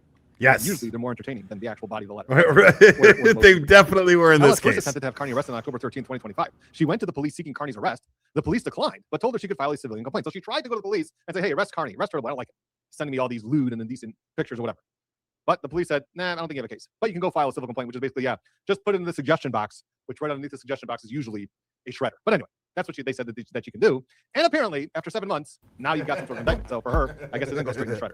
Undeterred, the next day, LS called the police again, seeking Carney's arrest. The ACPO declined to authorize Carney's arrest because Carney's online comments were not a violation of LS's temporary restraining order against him. So apparently, this person, LS, got already a temporary restraining order, and they said, sorry, he did not really violate his restraining order, your restraining order, so there's nothing for us to do, but you can go ahead and file this civil complaint, which LS did. All right, moving right on. Although the ACPO investigated LS's civilian complaint for more than 7 months, we have not received any documents memorializing the statements or information LS provided to ACPO Chief Assistant Prosecutor Erica Haleko, which led the 7-month investigation, presented them to the grand jury. So this prosecutor, Erica Haleko, led this 7-month investigation and presented this to the grand jury, and apparently got this indictment. Sergeant Vicky Levy, the sole witness before the grand jury, or anyone else at the ACPO. So where is all this information? No documents memorializing any sort of statements or information that Ellis provided to Erica Haleki or Sergeant Vicky Levy, who apparently testified at the grand jury, or anyone else at ACPO. Now let's see footnote number 2. Sergeant Levy's testimony amounted to little more than one-word responses agreeing with Ms. Haleko's leading questions. So apparently the grand jury proceedings was the prosecutor, Haleko, asking leading questions with Sergeant Levy saying... Yeah, like, when you put it like that, Olivia, that shit is fucking crazy. Olivia's saying that's approximately 43 times longer than the investigation into John O'Keefe. Karen Reed was charged 5 days later. 5 days after John O'Keefe was murdered. Karen Reed was charged 5 days later. They took 7 months to charge Aiden with cyberbullying an absolutely and totally crazy person who loves to lie, who doesn't know how to do anything but lie, apparently. It's like, this is wild. Fascinating. I guess yes or no. The exclusive source of Sergeant Levy's knowledge was the discovery in the matter of State versus Aiden Carney.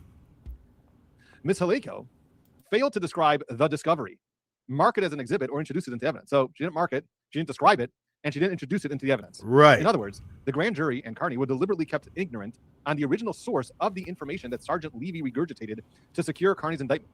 We cannot even label Sergeant Levy's testimony, in quotations, as hearsay, because there is no way to determine whether she was recounting an out-of-court statement by LS or someone else, or whether her alleged knowledge stemmed from another source. We have no idea what they're talking about. The discovery relied upon by Sergeant Levy on July 22nd, 2026, cannot be identical to the discovery provided to the defense on July 30th, 2026. So apparently there's some sort of discovery where this Sergeant Levy was on the stand, and her knowledge of anything that she was testifying to was because of discovery, this discovery. Now, what is this discovery? We'd love to know what this discovery that Sergeant Levy is talking about on the stand is. The problem is that the only discovery that we've received is this one-page statement from LS, which can't be the same discovery that you're talking about.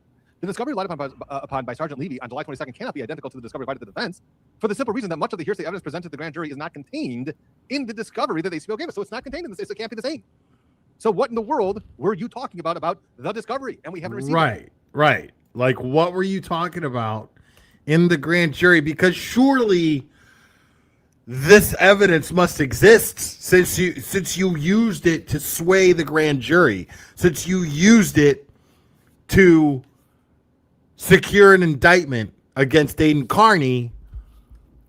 Surely this discovery exists, because it's definitely not in the discovery that you shared with the defense already. So what is it that you supposedly used to secure this indictment? Where is that discovery? Can we have that, please? The discovery that you used in the grand jury to get this indictment. Moving on.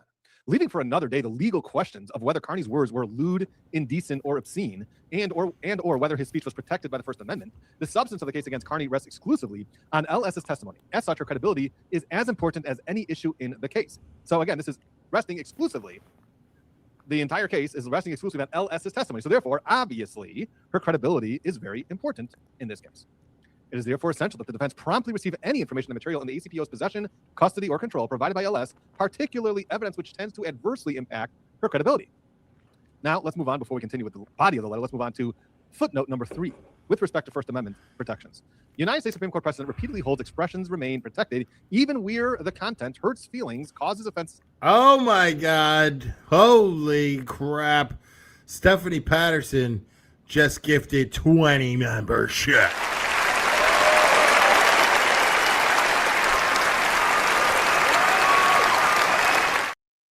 Thank you so much, Stephanie Patterson. You're amazing.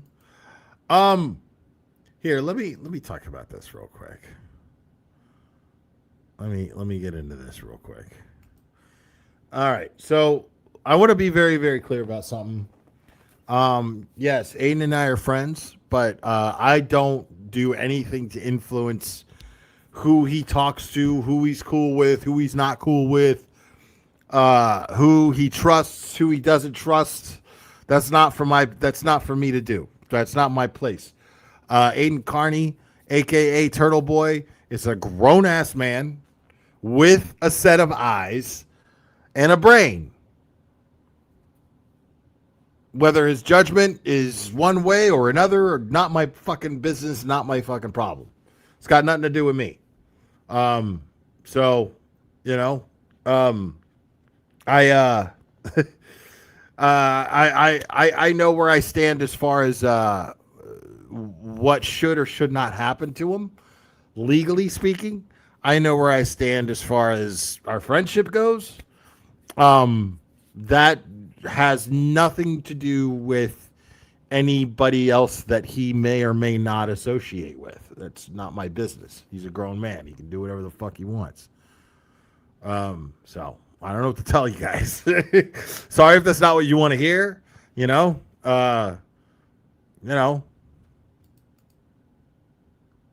Dina, thank you so much. Free Turtle Boy.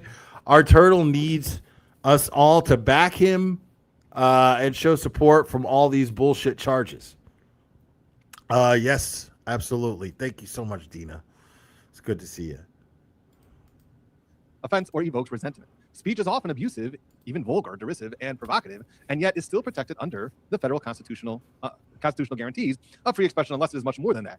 Unless the speech presents a clear and present danger of some substantive evil, it may neither be forbidden nor penalized. Okay.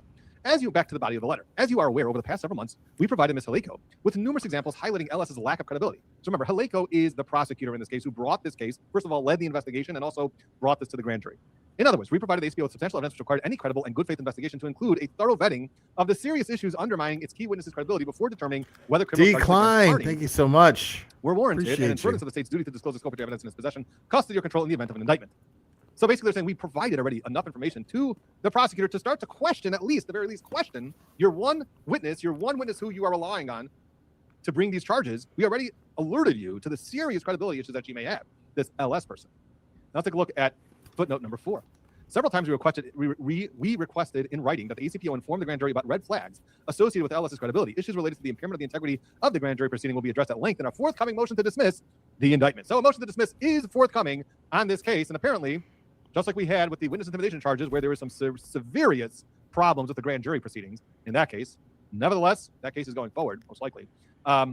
So apparently there's some also problems with the grand jury here, which we are going to be hearing about in the upcoming motion to dismiss.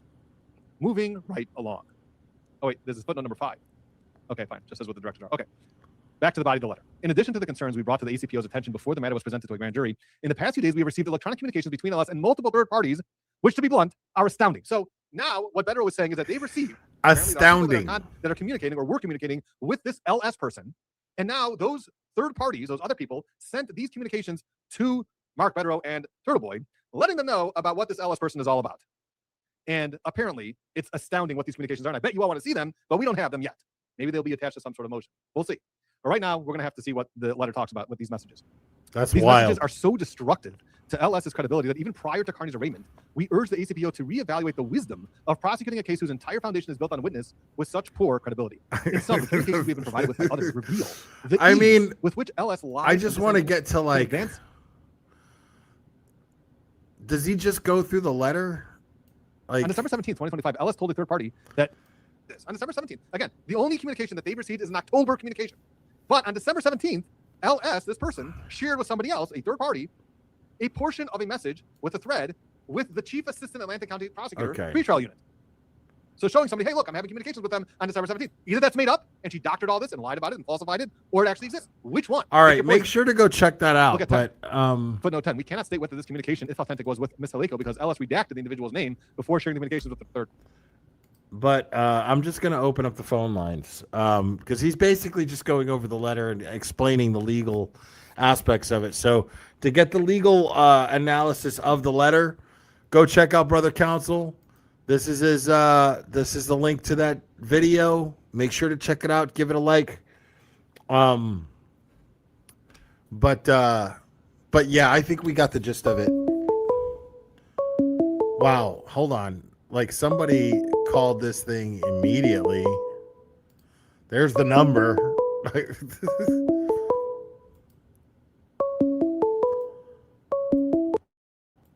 Call from. You're on. Who am I speaking with? Jeremy from Sacramento. What's up, Jeremy from Sacramento? How you doing, bud? Good. How are you? Doing well, sir. I can't remember. Did you get a guitar recently? I did. So I've been wanting to ask before we talk about the other stuff. The intro song, did someone actually record that? The Bukaki? No, that's AI. One of these days I'll have to re-record it and make it sound awesome. It already sounds awesome though. It's hard. It's like it's one of those. Yeah, it's one of those that you're like, man, that's interesting that AI came up with that. That's pretty amazing. Like it's got that cool break it down. Totally. And what's funny, before when you mentioned that, now I hear that all the time. I don't know why. I never had heard that term, break it down, and yet in every song now I'm like, okay. Well, dude, a lot of really times good. it's a lot That's of the times section. a lot of times it's known as a drop. You know. Okay, but still, I it's just always one of called those it a cool break things it that down. I just always think of you now. Like I'm totally like, yes, that's the enhanced glare listening experience. I don't know about all that. No, that's what appreciating music is all about. Not just hearing it as one big wall of sound, but hearing what they're doing. And it anyway. Yeah. That Yeah, I no, saw that video really. I'm gonna start messing with that stuff a lot. I got a guitar and a bass, and it's funny, I was gonna get a bass amp, but I actually kind of like the sound that comes through the guitar amp. So it's actually kind of cool. So we'll see. I'll mess with it, see what it sounds like through recording, but I could probably tweak the sound enough through whatever sound processor I use. You know. Well, that's the thing. I mean, they even have head emulators, and I mean, back in the old days, it was just who can have the biggest wall of like overdriven amplifiers. But okay, stop for a second. Stop, because like, listen, honey, I'll give you credit where credit is due, sure, but you had nothing to do with the musical instruments. Stop it right now. The musical instruments you did nothing with or to. Okay. Yes, you did hang my television in my bedroom. Yes, you did connect the right speakers the right way to the record player. Thank you so much for that. Nobody here is ever going to try to take that away from you, but you will not take credit for anything that had to do with my musical instruments, because that's just not true. But anyways, go ahead, Jeremy. How we doing, buddy? That's awesome. And as you know, well, that you don't even need a reason to play your guitar. You can just be playing around with it, or just while you're watching TV or something, even if it's like not amplified. It's weird because like when I was significantly younger, I couldn't. Yeah, I was always fiddling with the guitar, just always. It was everything. It's all I cared about. And now I haven't touched the guitar in like it had been like almost a decade since I actually picked up a guitar. And then I just the older I get, the more I bought an acoustic like a year ago, 2 years ago, maybe. And I still barely touched that. And then now I'm just like, okay, well, I want to have more options to like actually like create music and record it. So now I'm gonna do that. Everything is literally trying to get our attention, and so whether it's social media or other people or whatever it may be, and so you almost feel like you have to give yourself permission, but sometimes you just gotta pull it out and start playing. But yeah, exactly. I live by that philosophy. Sometimes you just gotta pull it out and start playing. Yeah, or pull it out and start playing with it. But there's multiple meanings that can have too. I mean, that's just like a go-to saying. I have no idea what you're talking about. Martin's video, I loved that earlier. Like, gosh, it blows my mind when you think about how the hell can somebody like you asked, what were they investigating if there's no discovery but someone's hearsay? Like when you're investigating, you write things down, right? Otherwise, that's the thing. There's no defense. Like at a grand jury, there's no defense to go, hey, can we see that discovery? If nobody in the grand jury thinks to ask, can we see this discovery that you're talking about? Then you know what I mean? It doesn't matter. Right. And the word has meaning, discovery. Like it's something you discover. Did you discover it when you were investigating? Did you write anything down? Well, they claim that they did, and they told the grand jury this, but the grand jury didn't think to say, can we see it? Well, and then it's one of those. This law is one of those gray areas where it's like, okay, they didn't even have jurisdiction over you, but because the internet supposedly, like, what the hell? Even how? You know, like, what do they extradite you for? Yeah, it's bizarre. I don't know. I love Martin's.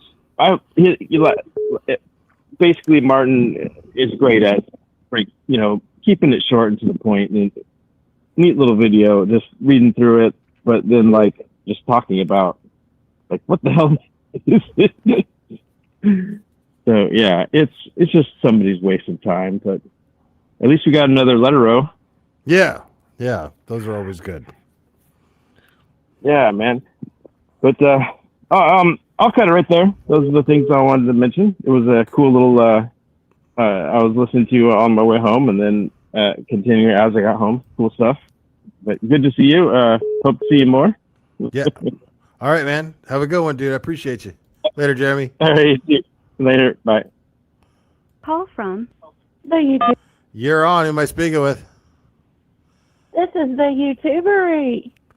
This is the YouTubery. YouTubery. YouTubery. Excellent. I just wanted to call and say congratulations on that fine, fine woman. Oh, thanks. Appreciate that. She is cuter than a bucket of month-old puppies, and you are just punching above your weight, my friend. You are doing good. Punching above my weight.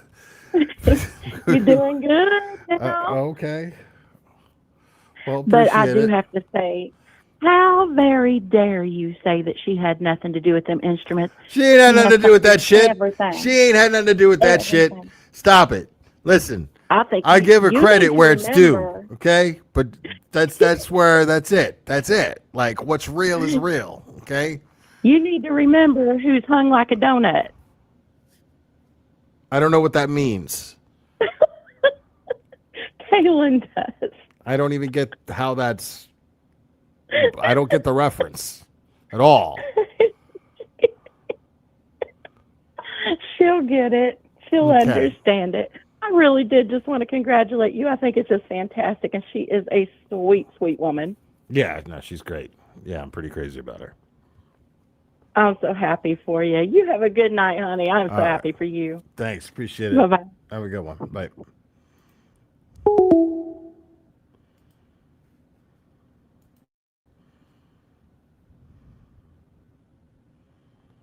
Yeah, I don't know what the fuck that means.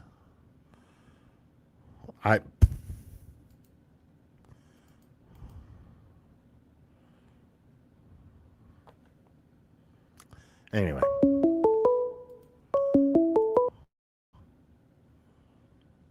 Call from. Donald. You're on. Who am I speaking with? Donald from Worcester. Donald from Worcester. What's up, buddy? How are you doing, man? We're doing great. It's now officially Mr. Donald. No more Mr. Sergeant Donald. Retired No more Sergeant. July 31st. I love it. July 31st, Donald from Worcester is officially a civilian, my friends. That's it. I did my first retirement thing August 1st, Saturday morning. My Full. sister called me and said, hey, can you go let my dog out to go pee? I said, sure. I had to drive to her house and let the dog out. Love it. Now I'm pretending to be a carpenter trying to fix my front door right now. That's good. That's good. You got to use it forever. But you're a retired cop, man. You served a full career. You did your 40 duty. years and 10 months. 40 years and 10 months on the job. Now you've retired in one piece, and now you get to kick it. Relax. You made it, man. Yeah. It's amazing. The last day was, thank you. Friday was a beautiful day here in Worcester. So I took out my brother's police motorcycle, just drove around the city all day, stopping off different construction sites, seeing people, saying hi, and had a blast. One last hurrah. Nice. Right on, man. I'm really happy for you, man. Seriously. Thank you. Hey, it hit me. I was just kind of off track a little bit. With all the, I was listening to Loophole Lawyer the other day, and I thought of this, and he said it because he's got a platform. I don't. there's this thing with Higgins, his little crybaby letter about he thinks he's being intimidated. Oh, I need to go over that too. Oh my God! I haven't seen that yet. but Yeah, I heard Aiden go over some of it, but I need to go over it myself. But I see what I see what these people are going.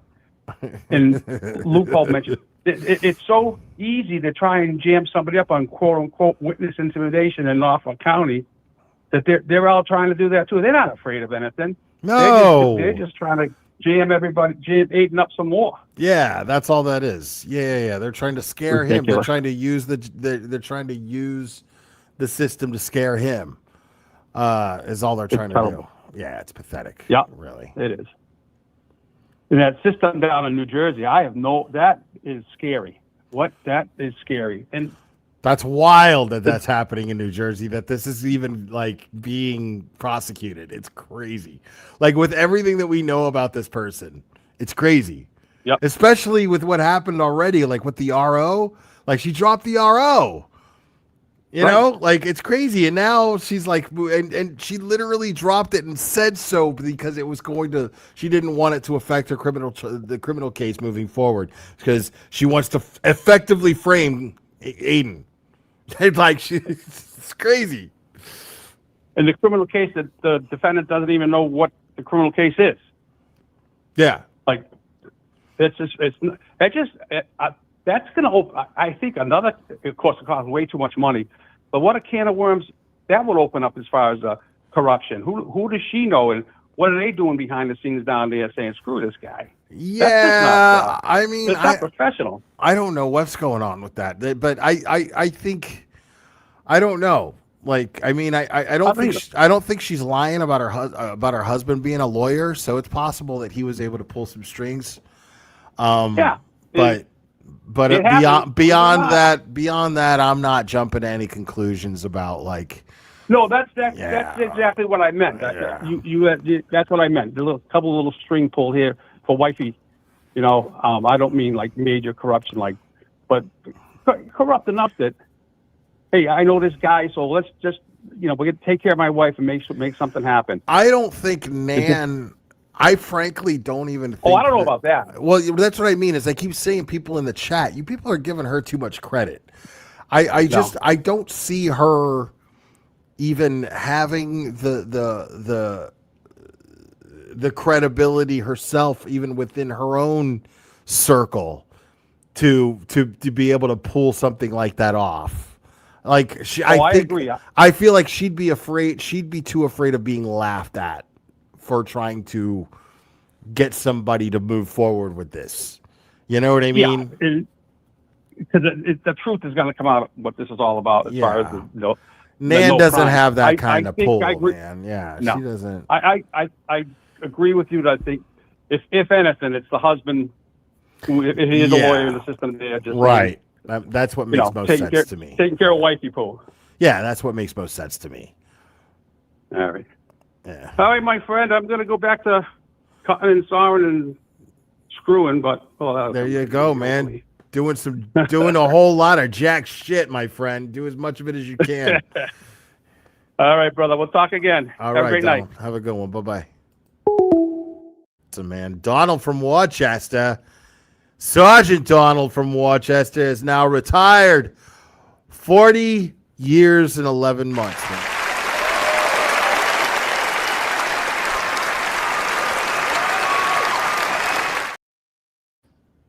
Seven years and 11 months OTJ.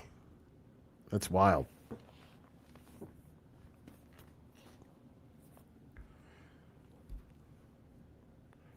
All right, I'll take one last call before I call it a night.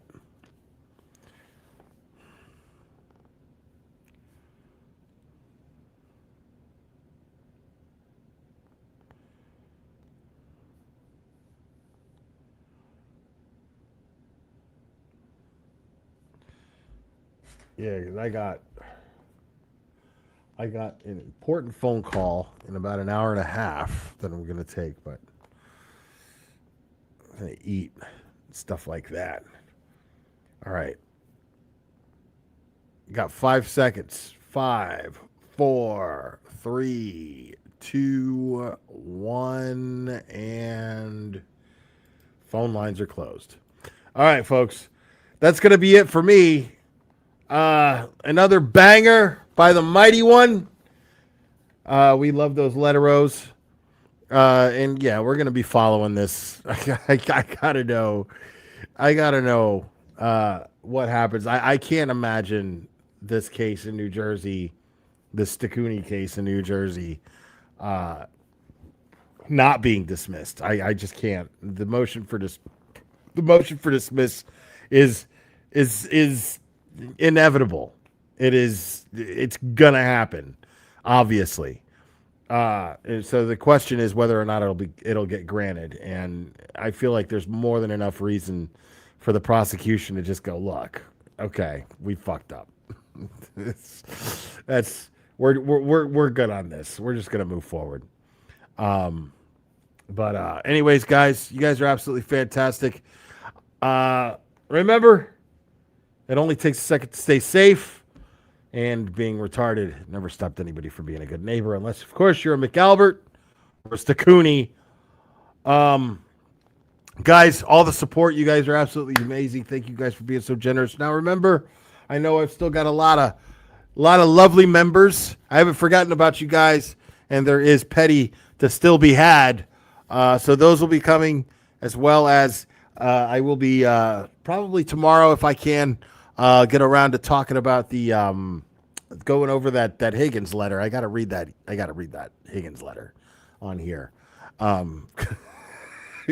Because I am of the opinion that Higgy did it, but I think he had a lot of help. So, anyways, guys, I love you very much, and we will do this again very soon, my friends.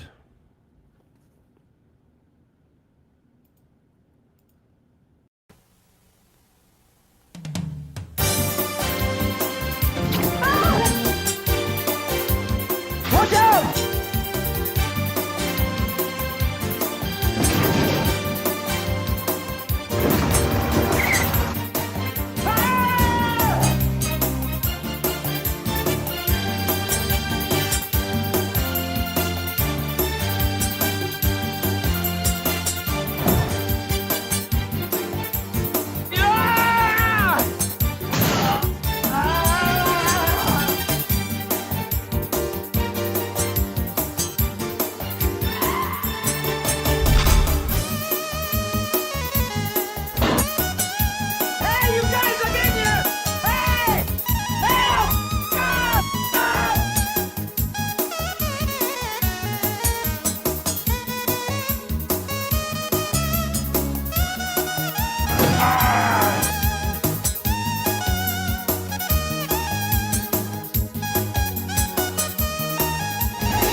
Today, being retarded means leading a full life. Retarded people go to work or school, just like their neighbors, and come back to a real home. A supervised home, right in the neighborhood, where they belong. Being retarded never stopped anyone from being a good neighbor.